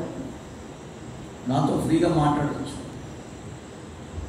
నేను చెప్పింది వినాలనేది నా ఉద్దేశం కాదు. మీరు చెప్పిన దానిలో కూడా సత్యాలు ఉన్నాయి. మరి ఎందుకని అంటే దానికి ఆధారం ఏంటంటే, ఇశ్రాయేలీయులు ఐగుప్తులో నుండి ఫరో యొక్క చక్రవర్తి బానిసత్వంలో నుండి బయటకు వచ్చిన తర్వాత ఎర్ర సముద్రం దాటారు. ఎర్ర సముద్రం దాటిన తర్వాత దేవుడు ఈ ప్రత్యక్షపు గుడారాన్ని కూర్చిన ప్రకటనలన్నీ ఇవ్వాలని మోషేను పర్వత శిఖరానికి రమ్మని చెప్పాడు. దేవునికి స్తోత్రం. సీనాయి అరణ్యంలో పర్వత శిఖరం మీదకి, నేను పలానా పర్వతం మీదకి దిగి వస్తున్నాను, నీవు ఈ పర్వత శిఖరానికి ఎక్కిరామని మోషేతో చెప్పాడు. మోషే ఏం చేశాడు? పర్వత శిఖరానికి ఎక్కి వెళ్ళాడు. ఈ యొక్క పర్వత శిఖరం మీద మోషే 40 రాత్రులు 40 పగళ్ళు ఉన్నాడు. ఈ 40 రాత్రులు 40 పగళ్ళు మోషే పని ఏమిటయ్యా అంటే దేవుడితో మాట్లాడటం, దేవుడు మోషేతో మాట్లాడటం, దేవుడు చెప్పినవన్నీ మోషే రాసుకోవడం. ఇది జరిగింది.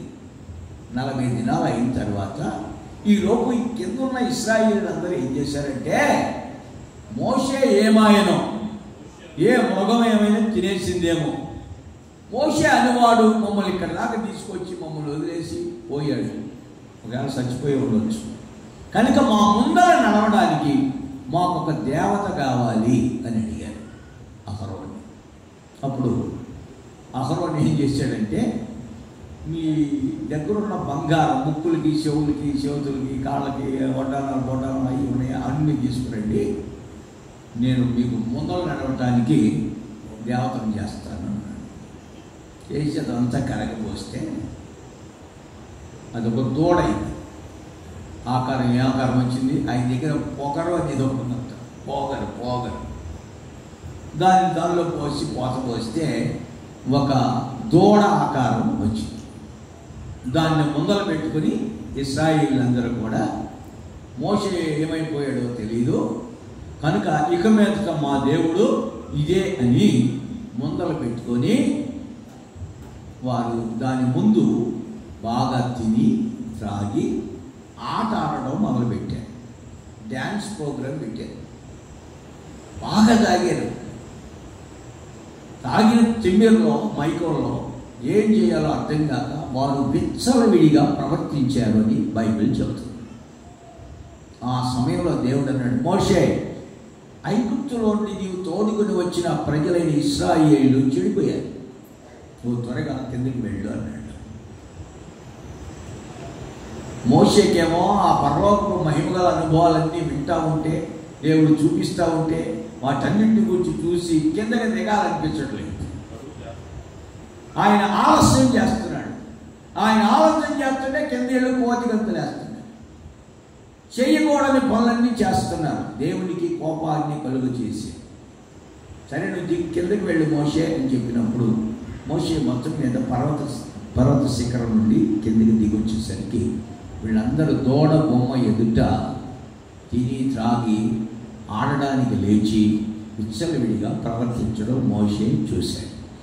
చూసి తన చేతుల్లో దేవుని చేవ్రేలుతో రాసి ఇచ్చినటువంటి 2 రాతి పలకల్ని విసిరేశాడు. పగిలిపోయి పగలగొట్టేశాడు. ఈ దుర్మార్గులకి ఎందుకు ఇవ్వాలి అన్నట్టుగా. అంతేకాదు పర్వతం కిందకి దిగి వచ్చి ఏమన్నాడంటే, యెహోవా పక్షాన ఉండటానికి మీలో ఎవరైనా వస్తారా, ఉన్నారా అని అడిగాడు. 12 గోత్రాల ప్రజలు ఉన్నారు అక్కడ. వాళ్ళందరి ముందు అడిగాడు మోషే, యెహోవా పక్షాన మీలో ఎవరైనా ఉండాలని ఉన్నవాళ్ళు ఉన్నారా అని అడిగితే లేవీ గోత్రికులు మాత్రం ముందుకొచ్చారు. దేవుని స్తోత్రం, మేమున్నాము అని, మేము యెహోవా పక్షాన ఉన్నాము అని. బాగా వినండి. అప్పుడు అన్నాడు, మీలో ఒక్కొక్కడు తన కత్తి తాను తీసుకోండి. దొరికినోడిని దొరికినట్టు, తల్లి అనక, తండ్రి అనక, అన్న అనక, తమ్ముడు అనక, అక్క అనక, చెల్లి అనక, ఎవడు దొరికితే ఆడ పొడిచిపడేయండి. లేవీలు కత్తి తీసుకొని ఆ రోజు ఇంచుమించు 3,000 మందిని చంపేశారు. ఇవన్నీ బైబిల్లో ఉన్నాయి, చదువుతారా? నిర్గమకాండం 32వ అధ్యాయం అమ్మా చదువు. నిర్గమకాండం ఒకటి చెప్పండి. 32:26 రైట్. అందుకు మోషే పాలెం యొక్క ద్వారమును నిలిచి, యెహోవా పక్షమున ఉన్న వారందరూ నా యొద్దకు రండి, యెహోవా పక్షమున ఉన్న వారందరూ నా యొద్దకు రండి అనగా లేవీయులందరూ అతని ఎదురు కూడి వచ్చిరి. అతడు వారిని చూచి, మీలో ప్రతి వాడు తన కత్తిని తన నడుములకు కట్టుకొని పాలెములో ద్వారం నుండి ద్వారములకు వెలుచు, ప్రతి వాడు తన సహోదరుని, ప్రతి వాడు తన చిరకాలిని, ప్రతి వాడు తన పొరుగువాన్ని చంపవాలని ఇశ్రాయేలు దేవుడు యెహోవా సెలవిస్తున్నాడు నిన్ను. రైట్. లేవీయులు మోషే మాట చొప్పున చేయగా ఆ దినమున ప్రజల్లో ఇంచుమించు 3,000 మంది కూలిరి. ఇది జరిగింది.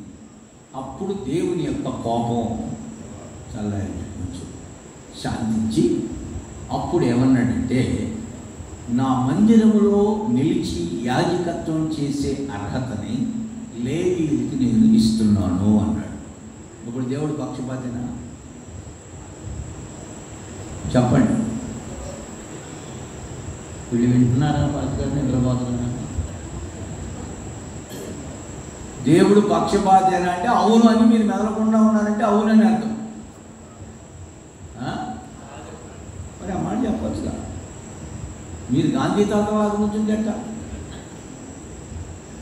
గట్టిగా హల్లెలూయా చెప్పండి. హల్లెలూయా. దేవుడు పక్షపాతి కాడు.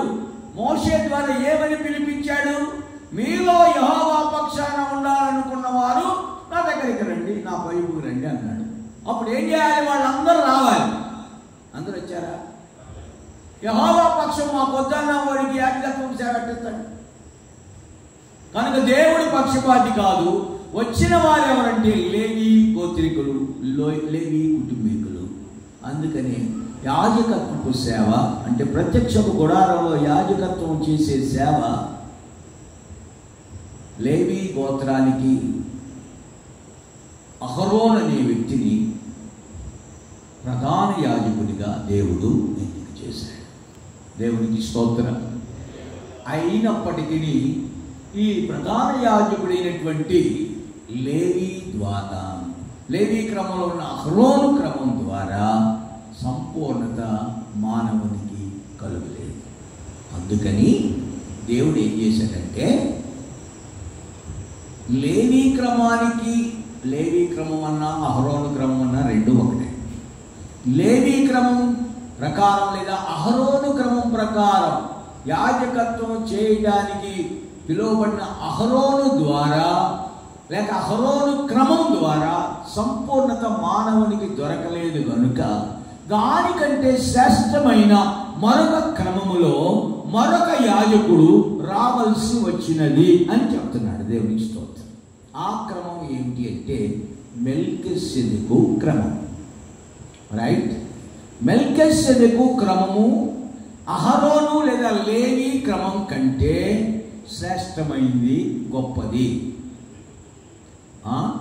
హెబ్రీయులకు రాసిన పత్రిక 7వ అధ్యాయం 11 నుంచి, ఆ లేవీయులు యాజకులై ఉండగా ప్రజలకు ధర్మశాస్త్రం ఇవ్వబడిన కనుక ఆ యాజకుల వలన సంపూర్ణ సిద్ధి కలిగిన ఎడల సంపూర్ణ సిద్ధి కలిగిన ఎడల అహరోను క్రమములో చేరిన వాడని చెప్పబడక మెల్కీసెదెకు క్రమము చొప్పున వేరొక యాజకుడు రావాల్సిన అవసరమేమి? ఇప్పుడు ఏ క్రమంలో? ఇప్పుడు నా వైపు చూడండి. రాసుకున్నారా? రాసుకున్నాక చూడండి.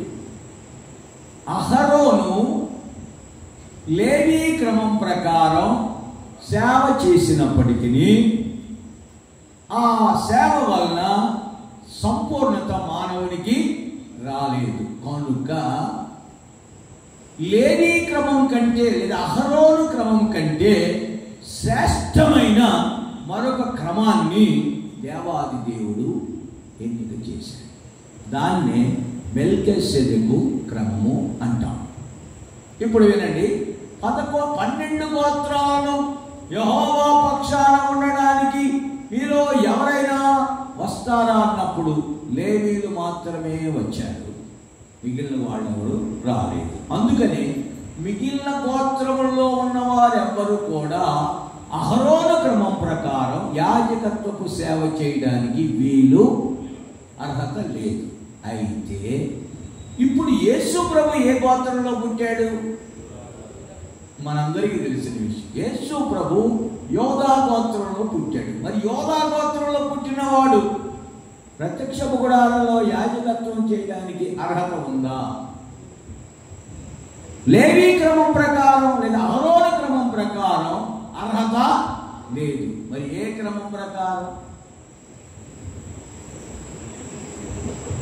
రైట్, మెల్కీసెదెకు క్రమం ప్రకారం ప్రత్యక్షపు గుడారం, అక్షరానుసారమైన ప్రత్యక్షపు గుడారం మాత్రం కాదు కానీ పరలోకం యొక్క ఛాయగా ఉంది. ఇది పరలోకములోనే ప్రభువైన యేసుక్రీస్తు మన పక్షాన ఆయన ప్రవేశించాడు. అందుకని ఇట్టి ప్రధాన యాజకుడు మనకు సరిపోయినవాడు. ఇప్పుడు నేను మీకు ఒక సంగతి చెప్తాను. అహరోను క్రమం కంటే లేదా లేవీ క్రమం కంటే మెల్కీసెదెకు క్రమం గొప్పది అని చెప్పాలి. ఎలాగా?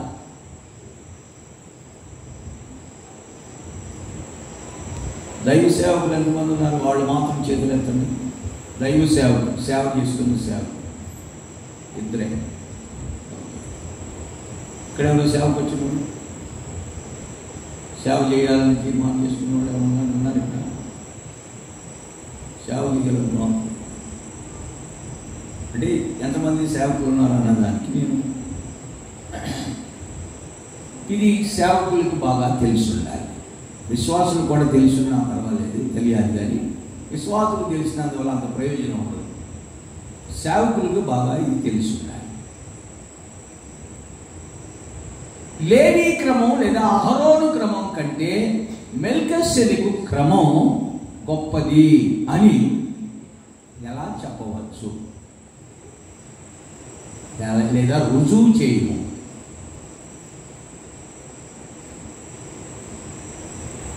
ఈ ప్రత్యక్ష గుడారంలో యాజకత్వపు సేవా విధానాన్ని గురించి చూస్తే ఈ అహరోను మాత్రం ఇశ్రాయేలు యొక్క 12 గోత్రాలలో నుండి వచ్చే కానుకలను, దశమ భాగాలని లేదా ప్రతిష్టార్పణల్ని, ప్రథమ ఫలాలని లేదా దేవుని దగ్గరికి తీసుకుని వచ్చే బలులు, అర్పణల్ని అన్నిటినీ కూడా యాజకుడైనటువంటి అహరోను దగ్గరికి తీసుకొచ్చేవాడు. అప్పుడు లేవీ వంశములో ఉన్నటువంటి యాజకుడైన అహరోనికి ఈ కానుకలన్నీ తెచ్చి ఇచ్చేవాళ్ళు ఇశ్రాయేలు. ఇప్పుడు లేవీయులు గొప్ప, ఇశ్రాయేలు గొప్ప? నీకు అర్థం కాదా? సరే, ఇంకొక విధంగా కానుకలు ఇచ్చేవారు గొప్ప, కానుకలు తీసుకునేవాళ్ళు గొప్ప. అది గట్టిగా చెప్పండి. ఎట్లా బాబు కొడతాడని ఎట్లా వేసాడు అనుకో. కానుకలు మీరు ఎదురు అక్కడ బ్యాగ్ ఉంది తీసుకురా.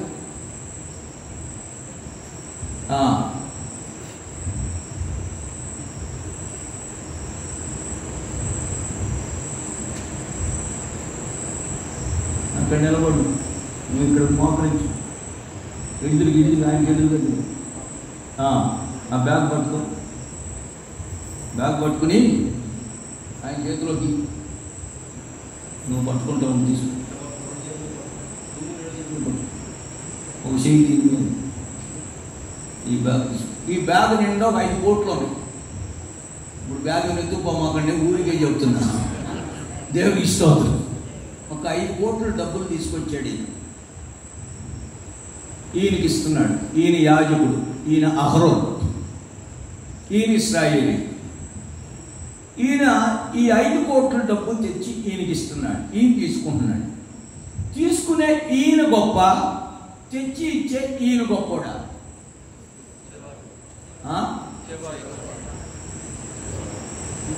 చెప్పండి గట్టిగా చెప్తుంది మాకనే. బయట ఎందుకో ఏమన్నా తప్పు చెప్పిన ఏమన్నా. ఇచ్చేవాడు గొప్ప, ఈయనే గొప్ప. ఓకే, అంటే కన్ఫర్మ్ చెప్పండి. ఇచ్చేవాడు గొప్ప అని మనం అనుకున్నాం. ఇప్పుడు ఇచ్చేవాడి చెయ్య ఈయన మీద ఉండడం ఆశీర్వాదమా, తీసుకునేవాడి చెయ్య ఈయన మీద ఉండడం ఆశీర్వాదమా?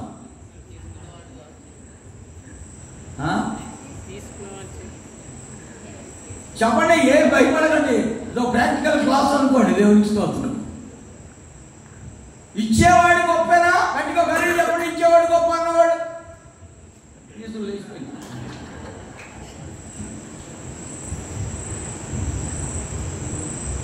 నువ్వు 5 కోట్లు కాదు 10 కోట్లు తెచ్చినా నువ్వు గొప్ప కాదు. తీసుకునేవాడే గొప్ప. దేవునికి స్తోత్రం. ఎందుకు గొప్ప అంటే ఈ ఇశ్రాయేలునికి భూమి మీద స్వాస్థ్యం ఉంది. స్వాస్థ్యం అంటే ఆస్తులు ఉన్నాయి, బంగారం ఉంది, వెన్ను ఉంది, పొలాలు ఉన్నాయి, ఫ్లాట్లు ఉన్నాయి, ఇళ్ళు ఉన్నాయి, స్నేహితులు ఉన్నారు. అన్ని రకాలైనటువంటి వసతులు, వనరులు ఈయనకి ఇశ్రాయేలుకి ఉన్నాయి. అయినంత మాత్రాన ఈయన గొప్ప కాదు. ఈ లేవీయునికి, అహరోనికి భూమి మీద ఇశ్రాయేలుతో పాటు ఏ స్వాస్థ్యం ఉండకూడదు. లేవీయునికి లేదా అహరోనికి ఈయన దేశంలో ఇశ్రాయేలుతో పాటు ఏ స్వాస్థ్యం ఉండకూడదు. వీళ్ళ మధ్యలో పాలు, భాగం, వాటా ఉండకూడదు. ఇశ్రాయేలీయులందరి మధ్యలో నీ పాలు, నీ స్వాస్థ్యము. నేను రిఫరెన్స్ చెప్పాను, సంఖ్యాకాండం 18:20. ఇప్పుడు చూడండి, మీరేమన్నారు? ఇచ్చేవాడే గొప్ప అన్నారు, కానీ శుద్ధ తప్పు. తీసుకునేవాడే గొప్ప. మీరేమనుకున్నారంటే 5 కోట్లు తెచ్చాడుగా ఈయన గొప్ప అనుకున్నారు. కానీ వాస్తవానికి లేఖనం అలా అనట్లేదు. తీసుకునేవాడే గొప్ప. ఎందుకంటే ఈయన పొలం వదిలిపెట్టలేడు, బంగారం వదిలిపెట్టలేడు, బంధువులు వదిలిపెట్టలేడు. భూమి మీద లాభకరమైన వాటిని ఏది వదులుకోలేడు. వీడు ఎలా గొప్పవుతుంది చెప్తున్నా. ఈయన తల్లిని, తండ్రిని, అన్నదమ్ముల్ని, అక్కచెల్లిని, భూమి మీద స్వాస్థ్యాన్ని అంతటినీ వదిలేశాడు. ఈయన గొప్ప, ఈయన గొప్ప. ఏంటంటే చూస్తారు, నువ్వు ఒక్క పూట నీ అమ్మని చూడకుండా ఉంటావా? నీ భార్యను చూడకుండా ఉంటావా? నీ పిల్లలను చూడకుండా ఉంటావా? ఉండగా అన్నవాడు చెయ్యి తల్లిగా అయిపోయింది మీ సార్. కానీ ఈ సేవా విధానంలో చూస్తే ఈయనకి స్వాస్థ్యం అంటున్నాడు దేవుడు, నేనే నీకు స్వాస్థ్యం అంటున్నాడు. Praise the Lord. ఈయనకి స్వాస్థ్యం, ఇశ్రాయేలుకి స్వాస్థ్యం ఏంటంటే భూమి మీద ఉన్న సకల సంపదలు కూడా ఇశ్రాయేలుకి స్వాస్థ్యం. ఇప్పుడు ఇంకా విచిత్రమైన సంగతి చెప్తున్నాను చూడండి. వీళ్ళు దేవునికి స్వాస్థ్యం. వింటారా? ఇశ్రాయేలీలు దేవునికి స్వాస్థ్యం. దేవుడు లేవీయులకి, యాజకులకి స్వాస్థ్యం. స్వాస్థ్యం అంటే ఆస్తి. అర్థమైందా? అర్థం కాలేదు. మీరు ఇప్పుడు నేను సొంత తప్ప అన్నదానికి కౌంటర్ ఇవ్వచ్చున్నా, ఇంకా క్లియర్గా చెప్తాను, మీకు అర్థమైంది. ఓకే, మీరు మమ్మల్ని తప్పు అన్నాడని ఏం ఫీల్ అవ్వకండి. ఎందుకు తప్పో దాన్ని అర్థం చేసుకోవాలి. ఈయనకి స్వాస్థ్యం ఏమిటి? ఇశ్రాయేలీయుడైన ఇశ్రాయేలీలందరినీ కలుపుకోండి. ఈయనకి స్వాస్థ్యం ఏమిటి? ఉద్యోగం, వ్యాపారం, పొలం, ఇళ్ళు, ఫ్లాట్లు, బంగారం అంతా కూడా ఆస్తి, స్వాస్థ్యం ఈయనకి. ఈయన లేక ఇశ్రాయేలీయులు దేవునికి స్వాస్థ్యం అంటారు. ఒక మనిషికి స్వాస్థ్యము నుండి రాబడి వస్తుంది. అర్థమైందా? అర్థం కాదు. ఒక మనిషికి స్వాస్థ్యము నుండి సంపాదన లేకపోతే ఆదాయం అనేది వస్తుంది. ఓకే, ఇప్పుడు ఇశ్రాయేలు ఆదాయం ఎక్కడి నుంచి వస్తుంది? అర్థం కాదు. మీరు రెస్పాండ్ అయితేనే అర్థమైనట్టున్నారు. చెప్పాను ఇప్పుడు, ఫ్యాక్టరీలు, ఉద్యోగాలు, వ్యాపారాలు, పొలాలు, స్థలాలు, వెండి బంగారం, ఇవన్నీ ఆదాయాన్ని కలుగ చేసే స్వాస్థ్యాలు. అవి ఇశ్రాయేలుకి ఇలా వస్తాయి. ఇశ్రాయేలు ఎవరికి స్వాస్థ్యం? దేవునికి స్వాస్థ్యం. ఇప్పుడు దేవునికి ఎక్కడి నుండి వస్తాయి? స్వాస్థ్యమైన ఇశ్రాయేలు నుండి దేవునికి ఆదాయం లేక రాబడి వస్తుంది. ఇప్పుడు అహరోనుకి లేదా లేవీయులకి, యాజకులకి స్వాస్థ్యం ఎవరు? దేవుడు. ఇప్పుడు మరి వీళ్ళకి ఎక్కడి నుంచి రావాలి? ఇప్పుడు చూడండి, వీళ్ళకి స్వాస్థ్యం భూలోక సంబంధమైనటువంటి వ్యాపారాలు లేదా ఈ జీవన సంబంధమైన వ్యవహారాల ద్వారా ఆదాయం వస్తే వీళ్ళు తెచ్చి ఇది దేవునికి ఇస్తున్నారు. దేవుని పక్షాన ఈయన దీన్ని తీసుకుంటున్నాడు. మీకు అర్థమైందా? దేవుడు ఏమన్నాడంటే, మీరు తెచ్చే కానుకలు, ప్రతిష్టార్పణలు లేక ప్రథమ ఫలాలు ఏవైనా సరే అవి నేను లేవీయులకు స్వాస్థ్యముగా ఇచ్చి ఉన్నాను అని చెప్పాడు. దేవునికి స్తోత్రం. అంటే మీరు తెచ్చినవి ఇక్కడ ఇచ్చేది ఇప్పుడు ఈయనకి ఇస్తున్నాను అని కాదు. మీరు ఎవరైనా చేస్తున్నట్టు అది రిఫరెన్స్ చెప్పు. సంఖ్యాకాండం 18వ అధ్యాయం 24వ వాక్యం త్వరగా చదవండి.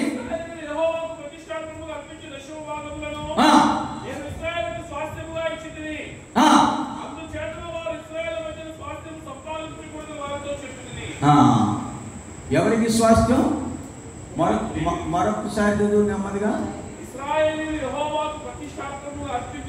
ఇశ్రాయేలీలు యెహోవాకు ప్రతిష్టార్పణముగా అర్పించు దశమ భాగాన్ని నేను లేవీయులకు స్వాస్థ్యముగా ఇచ్చేశాను అంటున్నాడు. ఇచ్చింది ఈళ్ళ ఆయన. ఇప్పుడు ఈ బ్యాగు, ఈ 5 కోట్లు ఈయన ఇచ్చినట్ట? ఎవరిచ్చినట్టు? ఈయన ఎవరికి ఇస్తున్నట్టు? ఈయన దేవునికి ఇస్తున్నట్టు. తీసుకునేది ఈయనలా కనపడుతున్నాడు, కానీ వాస్తవానికి ఈయన తెచ్చింది ఇది దేవునికి అప్పగిస్తున్నట్టు, దేవుడు ఈయనకి ఇచ్చినట్టు, ఈ ఆధికత్వం చేసేదాన్ని. ఇప్పుడు ఇంకో సంగతి చెబుతున్నా వినండి. ఇంతవరకే అర్థమైందా? అర్థం కాలేదు. కనుక ఇచ్చేవాడి కంటే తీసుకునేవాడే చెప్పాలి నోటితో గొప్ప. కనుక నువ్వు ఎంత తెచ్చినా నాకంటే గొప్పవాడు కాదు. అలా గొప్పవాడిని నేను కాకపోతే ఈ సేవ నాకెందుకు? అంతేనా ఫస్ట్ లేదు. నీకంటే గొప్ప ఏం కాదు. వాళ్ళు ఎన్ని కోట్లు తెచ్చిన, లక్షలు తెచ్చిన, నేను రమ్మంటే వస్తానంటే రమ్మను, రాదు. కనుక ప్రతిష్ట విషయంకి వచ్చేసరికి ఒకవేళ ధనం విషయంలో మీరు గొప్ప అయినా, నడిపింపు విషయంకి వచ్చేసరికి నాయకత్వాన్ని మాత్రం అహరోనికి దేవుడు ఇచ్చాడు.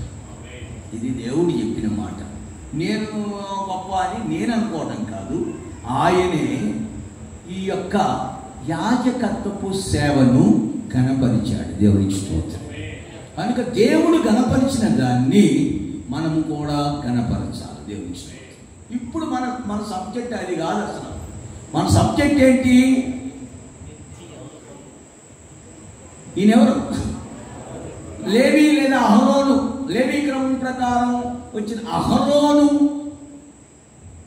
క్రమం కంటే మెల్కీసెదెకు క్రమం గొప్పది.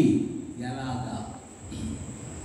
ఇప్పుడు ఇక్కడికి వచ్చేసరికి 10వ వంతులు లేక ప్రతిష్టార్పణల్ని తీసుకొనుచున్నటువంటి అహరోను గొప్పవాడయ్యాడు. ఓకే. ఇప్పుడు అహరోను కంటే గొప్పవాడు ఎవరో?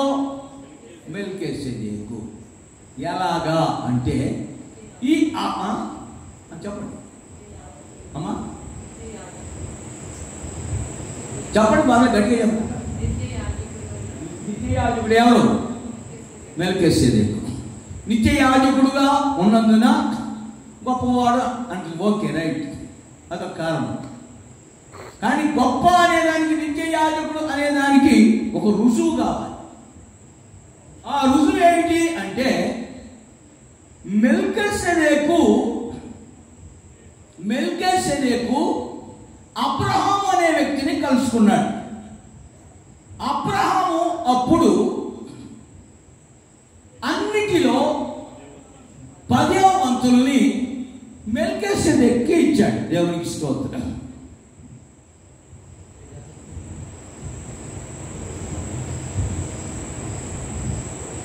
ఈయన అబ్రహాం గారు అనుకోండి. Praise Lord. ఇలా నిలబడు.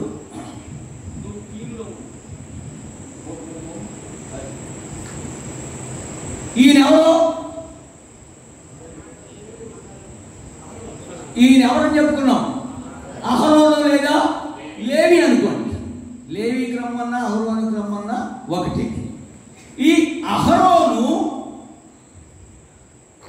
లేదా లేవి అబ్రహాము కడుపులో ఉన్నాడు. నువ్వు రా, లేదా నాని నువ్వు రా, పేరు ఎవరైనా పర్లేదు, అక్కడే నిలబడు. ఇప్పుడు చూడండి, ఈయన లేవి, ఈయన అబ్రహాం. ఈ లేవి అనే వ్యక్తి లేదా అహరోను అనే వ్యక్తి ఈయన కడుపులో ఉన్నాడు. ఎవరు కడుపులో ఉన్నాడు? అబ్రహాం కడుపులో ఉన్నాడు. అబ్రహాం ఏం చేశాడు? ప్రతిష్టార్పణ దశంభాగాల్ని చెయ్యాలి. ఆ చెయ్యి ఇంటి ఇది పట్టుకుని నువ్వు ఆయనకి ఇది పట్టుకో, ఇది కూడా ఇందులోనే ఉన్నట్టే. Praise Lord. అర్థమవుతుందా? ఈయన లేవి, వీళ్ళు ఇశ్రాయేలు. వీళ్ళందరూ ఎవరి కడుపులో ఉన్నారు? అబ్రహాం కడుపులో ఉన్నారు. అబ్రహాం ఎవరికి ఇచ్చాడు? మోకరించి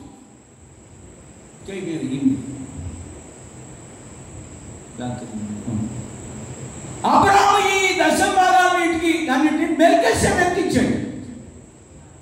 ఇప్పుడు అబ్రహాం గొప్ప, మెల్కీసెదెకు గొప్ప.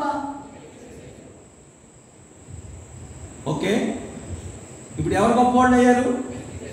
మెల్కీసెదెకు గొప్పవాడు అయ్యారు. ఇప్పుడు దశమాంశాన్ని లేక ఈ యొక్క ప్రతిష్టార్పణని ఇచ్చేవానికంటే తీసుకునేవాడే గొప్ప అనుకున్నాం. ఇశ్రాయేలు దగ్గర నుంచి అహరోను తీసుకునేటప్పుడు అహరోను గొప్ప, అహరోను అబ్రహాము కడుపులో లేవి కడుపులో ఉండి మెల్కీసెదెకుకి దశమ భాగాలు ఇచ్చినప్పుడు దేవునికి స్తోత్రం, అహరోను కంటే అబ్రహాము ద్వారా దశమ భాగాల్ని తీసుకున్న మెల్కీసెదెకే గొప్ప. దేవునికి స్తోత్రం. అర్థమైంది? అర్థం కాలేదు. ఇక్కడికి వచ్చేసరికి అహరోను గొప్ప, ఇశ్రాయేలు నుంచి తీసుకునేసరికి ఇక్కడికి వచ్చేసరికి మెల్కీసెదెకే దశమ భాగాల్ని ఇచ్చాడు కనుక ఇప్పుడు వీళ్ళంతా ఎక్కడ ఉన్నారు? అబ్రహాము కడుపులో ఉన్నారు. దేవునికి స్తోత్రం. దీనికి లేఖన భాగం కూడా ఉంది. రోమీయులకు రాసిన పత్రిక చదువుతారా? రోమీయులోనా హెబ్రీలో? రైట్, హెబ్రీ పత్రిక చదువు. ఆ వాక్యం కావాలి నాకు. ఏది? లేవి పితరుని గర్భం. చదువు. హెబ్రీయులకు రాసిన పత్రిక 7వ అధ్యాయం 10వ వాక్యం. నెమ్మది గదులు కంగారు చేయమాక, అసలే అర్థమై సాగలేదు. మెల్కీసెదెకు అతని పితరుని కలుసుకున్నప్పుడు లేవి పితరుడు ఎవరు? అబ్రహాం. అబ్రహాము గర్భంలో ఎవరున్నారు? లేవి. లేవి కొడుకు, లేవి గోత్రంలో పుట్టినవాడు ఎవరు? అహరోను. Okay, right. చదవండి, కంటిన్యూషన్. ఆ లేవీలు యాజకులై ఉండగా ప్రజలకు ధర్మశాస్త్రం ఇవ్వబడెను కనుక ఆ యాజకుల వలన సంపూర్ణ సిద్ధి కలిగిన ఎడల అహరోను క్రమములో చేరిన వాడని చెప్పబడక, ఇదిగో మెల్కీసెదెకు క్రమం చొప్పున వేరొక యాజకుడు రావలసిన అవసరమేమి? ఇప్పుడు ఆ యాజకుడే ప్రభువైన యేసుక్రీస్తు. కనుక ఇట్టి ప్రధాన యాజకుడు మనకు సరిపోయినవాడు. కనుక వీళ్ళు సరిపోయిన వారిగా లేరు. అందుకనే ఇది ప్లాన్, అది నిజస్వరూపం. దేవునికి స్తోత్రం. ఓకే, అర్థమైందా? పొండి బాబు, చాలా ఇబ్బంది పడ్డాను. ఇప్పుడు ఈ ప్రధాన యాజకుడు మనకి ఎలా సరిపోయిన వాడంటే, మానవునికి దేవుడిచ్చిన 7 ఆశీర్వాదాలని అవిధేయత వలన కోల్పోగా దేవుడు మరలా ఆ 7 ఆశీర్వాదాలని ఇట్టి ప్రధాన యాజకుడని చెప్పబడే యేసుక్రీస్తు ద్వారా మనకు సంప్రాప్తింపచేయుచున్నాడు. దేవునికి స్తోత్రం. ఎలాగా? దానికి కూడా క్లారిఫికేషన్ ఇచ్చి సమాప్తం చేస్తాను. దాని క్లారిఫికేషన్ జాగ్రత్తగా చూడండి. మొదటి ఆశీర్వాదం ఏమన్నాం? దేవుని స్వరూపం. దేవుని స్వరూపం అనే ఆశీర్వాదానికి బదులు శాపం అనే ముళ్ళు మానవుని జీవితంలో ప్రవేశించాయి. దానికి రెఫరెన్స్ మీరు దానికి ఆదికాండం 3:18 చూడవచ్చు. 3:18 చాలా శ్రద్ధగా వినాలి. ఇక్కడ మాత్రం మిస్ చేసుకోవద్దు. ఇట్టి ప్రధాన యాజకుడు మనకు సరిపోయినవాడు. ఎందుకు సరిపోయినవాడు అన్నదానికి క్లారిఫికేషన్ రెఫరెన్స్ ఆధారంతో మీకు ఇస్తున్నాను. చక్కగా మీరు దీన్ని గ్రహించాలి. 3:18 ఆదికాండంలో ముండ్ల తుప్పలను గచ్చ పొదలను మీకు మొలిపించును. ఇది శాపం, ఆశీర్వాదం కాదు. రైట్? ఎంతమంది ఒప్పుకున్నారు శాపమని? దేవుని స్వరూపానికి, దేవుని స్వరూపం అనే ఆశీర్వాదానికి బదులు ముండ్లు అనేటువంటి శాపం మానవుని జీవితంలో ప్రవేశించింది. ఈ శాపం తొలగించడానికి మెల్కీసెదెకు క్రమం ప్రకారం యాజకత్వం చేయడానికి వచ్చిన మన ప్రభువైన యేసుక్రీస్తు ఈ శాపాన్ని తన మీద వేసుకొని ఆయన తీసివేశాడు. దానికి రెఫరెన్స్ యోహాను సువార్త 19వ అధ్యాయం 5వ వాక్యం. John gospel 19:5. ఆ ముండ్ల కిరీటమును వస్త్రమును ధరించిన వాడై యేసుక్రీస్తు వెలుపలికి వచ్చెను. ఆయన ముండ్ల కిరీటం ధరించాడు. అంటే శాపాన్ని ఎక్కడ ముండ్ల కిరీటం పెట్టారు? తలలో. ఈ తలలో పెట్టబడినటువంటి ముండ్ల కిరీటం వల్ల మానవుని నడినెత్తిన ఉన్న రోగం ఏమిటో వినండి, ఒకటి కాదు ఈ రోగం, ప్రతివాని నడినెత్తిన వ్యాధి కలిగి ఉన్నాడు అని రాస్తుంది బైబిల్లో.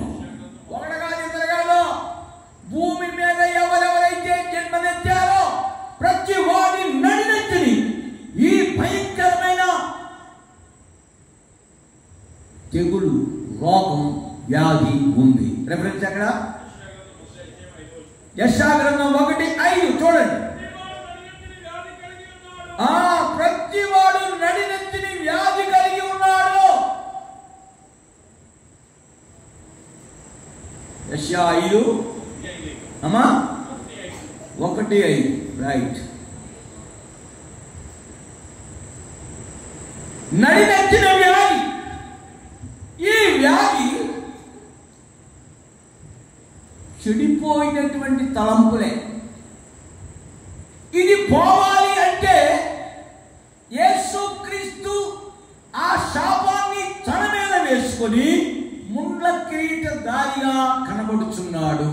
తద్వారా మన మనస్సు మారి నూతన మగుట వలన రూపాంతరం పొందాలి. దేవుని స్తోత్రం.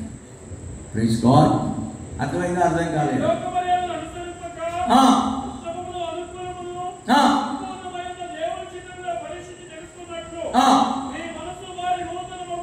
మీ మనస్సు మారి నూతన మగుట వలన దీన్నే మనస్సు మార్తాన్ని మారు మనస్సు అంటాం. దేవుని స్తోత్రం.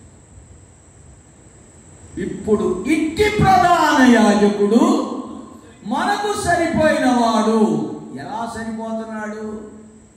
ఇలాంటి చెడిపోయినటువంటి నడినెత్తి కలిగిన మనిషికి ఉన్న శాపం ఎవ్వడూ తీసివేయలేడు. గొర్రెల యొక్కయు, కోడెల యొక్కయు, మేకల యొక్కయు రక్తం పాపములను తీసివేయుట అసాధ్యం. అయితే యేసుక్రీస్తు ద్వారా ప్రతి ఘోర పాపం తీసివేయబడటానికి, ప్రతి విధమైన దురాలోచనలు మనస్సు మార్చుకోవడానికి ఈ ప్రధాన యాజకుడైన యేసుక్రీస్తు మీద ఈ శిక్ష విధించబడింది. వాళ్ళెవడో బలవంతంగా వేసింది కాదు. ఈయనే తనంతట తానే బలిగాను అర్పణగాను సమర్పించుకున్నాడు. దేవునికి స్తోత్రం. అది అహరోను చేయలేకపోయాడు. అహరోను తర్వాత వచ్చినటువంటి ప్రత్యక్షపు గుడారాల్లో యాజకత్వం చేసినటువంటి యాజకులు ఎవ్వరూ సంపూర్ణ సిద్ధి కలుగ చేయలేకపోయారు.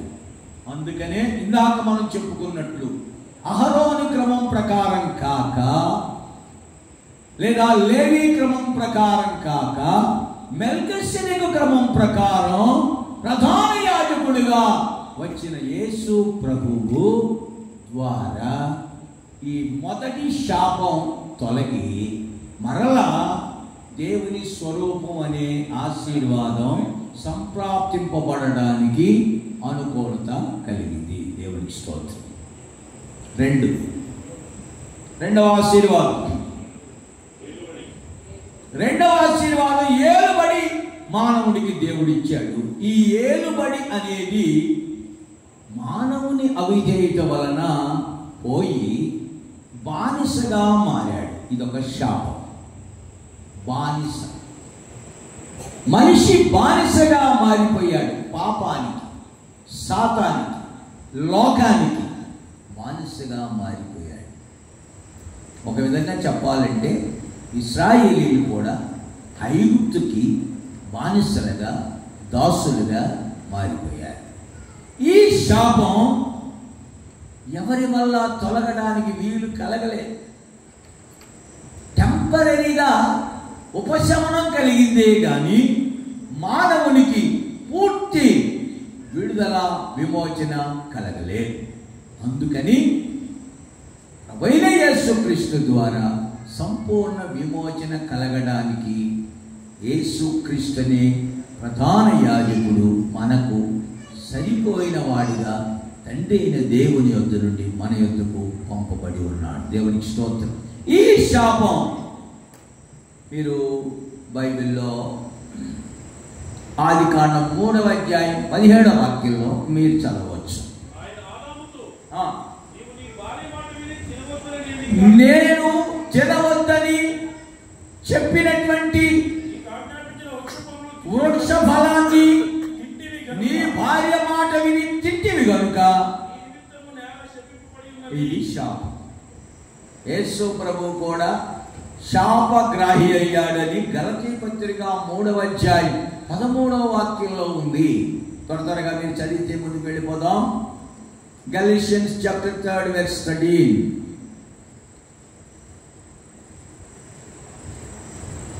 క్రీస్తు 3:13 మిగిలిన బైబిల్ రాదా, చదవడం రాదా? వాగ్దానము విశ్వాసములకు లభించినట్లు అబ్రహాము పొందిన ఆశీర్వచనము క్రీస్తు యేసు ద్వారా అన్యజనులకు కలుగుటకై క్రీస్తు మన కోసం శాపమై. చాలు, ఆ మొక్క పదం చాలు. క్రీస్తు మన కోసం శాపమై. ఈ శాపం ఎగ్జాంపుల్గా మీకు చెప్పాలంటే ఐగుప్తును ఏలుబడి చేస్తున్న ఫరో సైన్యం ఎర్ర సముద్రంలో ముంచివేయబడినప్పుడు శాపం లేదా బానిసత్వం తొలగిపోయింది. దీన్ని ఏ విధంగా బైబిల్లో మనం అర్థం చేసుకోవచ్చంటే, వారు ఎర్ర సముద్రములో ముంచివేయబడుట, ఇశ్రాయేలీయులు ఎర్ర సముద్రం దాటి వెళ్ళుట బాప్తిస్మపు అనుభవాన్ని చూపించుచున్నది.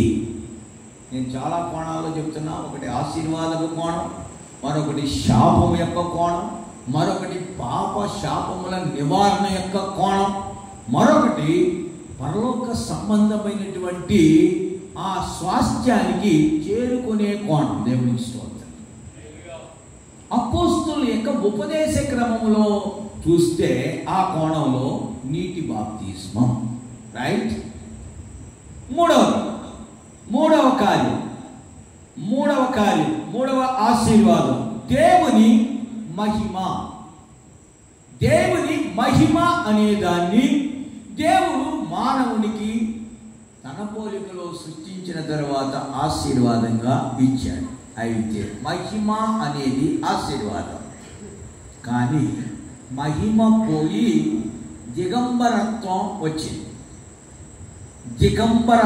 వచ్చింది. ఆ వాక్యాన్ని 3వ అధ్యాయం ఆదికాండం 3వ అధ్యాయం 7వ వాక్యం చూడండి. ఆదికాండం 3:7. వారు తమ దిగంబరులను తెలుసుకొని తమకు కఠినములను చేసుకుని. చూడండి, ఇప్పుడు నా వైపు రాసుకోవడం అయిందట. ఆదాము అవ్వలకి అంతకుముందు బట్టలు ఉన్నాయా లేవా?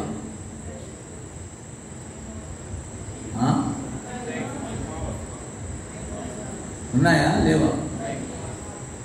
దేంతో గుర్తించాడు? మహిమతో వస్త్రంలాగా కప్పాడు. కానీ ఇప్పుడు మనం వేసుకుంటున్నటువంటి వస్త్రాలు వాళ్ళకి లేదు. మహిమ అనేది ఆశీర్వాదంగా ఇచ్చాడు. అవిధేయత వలన మహిమ పోయింది, అప్పుడు దిగంబరులు అని వాళ్ళు తెలుసుకున్నారు. ఏరా ఆదామా ఎక్కడున్నారు అని పిలిస్తే నీ స్వరం విన్నప్పుడు మేము దిగంబరులుగా. దిగంబరుని ఎవరు చెప్పాడు నీకు?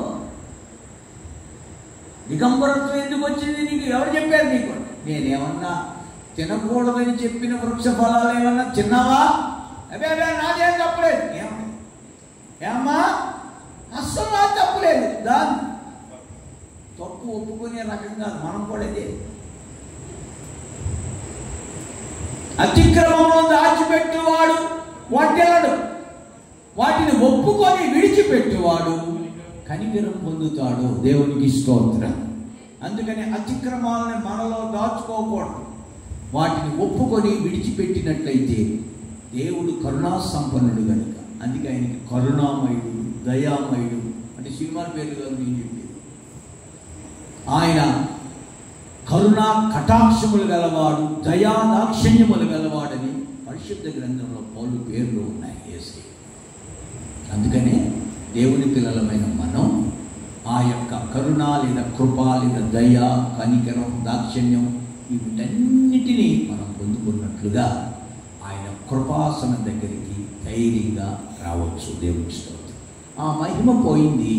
అందుకే వారు అంజూరపు ఆకులు పెద్దగా ఉంటాయని వాటిని తెచ్చుకొని చుట్టూ కట్టుకున్నారు. వాళ్ళ యొక్క మానం కనబడకుండా సిగ్గుతో కప్పుకున్నారు. అది గ్రహించిన దేవుడు తర్వాత ఒక పొట్టేలును వధించి, గొర్రె పిల్లను వధించి దాని చర్మాన్ని తీసి వారికి చర్మపు చొక్కాయలు కుట్టించి పంపించాడు. దేవునికి స్తోత్రం. ఆ మహిమ నూతన నిబంధన కాలంలో మనకు యేసుక్రీస్తు ద్వారా అనుగ్రహించబడటానికి ఆయన దిగంబరిగా చేయబడ్డాడు. యోహాను సువార్త 19వ అధ్యాయం 23వ వాక్యం దయచేసి చదువుదాం. సైనికులు యేసు ప్రభును సిలువ వేసిన తరువాత ఆయన వస్త్రములను తీసుకొని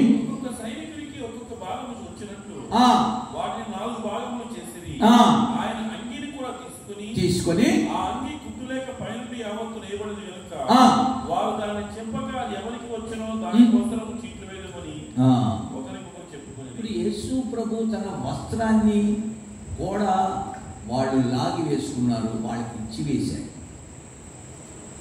అంటే అర్థం ఏంటంటే మానవుడు పోగొట్టుకున్న మహిమ అనే వస్త్రాన్ని మరలా ఇవ్వటానికి యేసు ప్రభు దిగంబరిగా కల్వారి శిలువలో వేలాడి ఉన్నాడు. దేవునికి స్తోత్రం.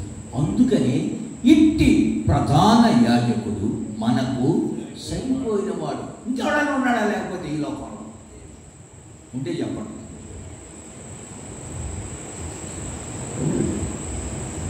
ఎవ్వరు లేరు నాకు ఇలలో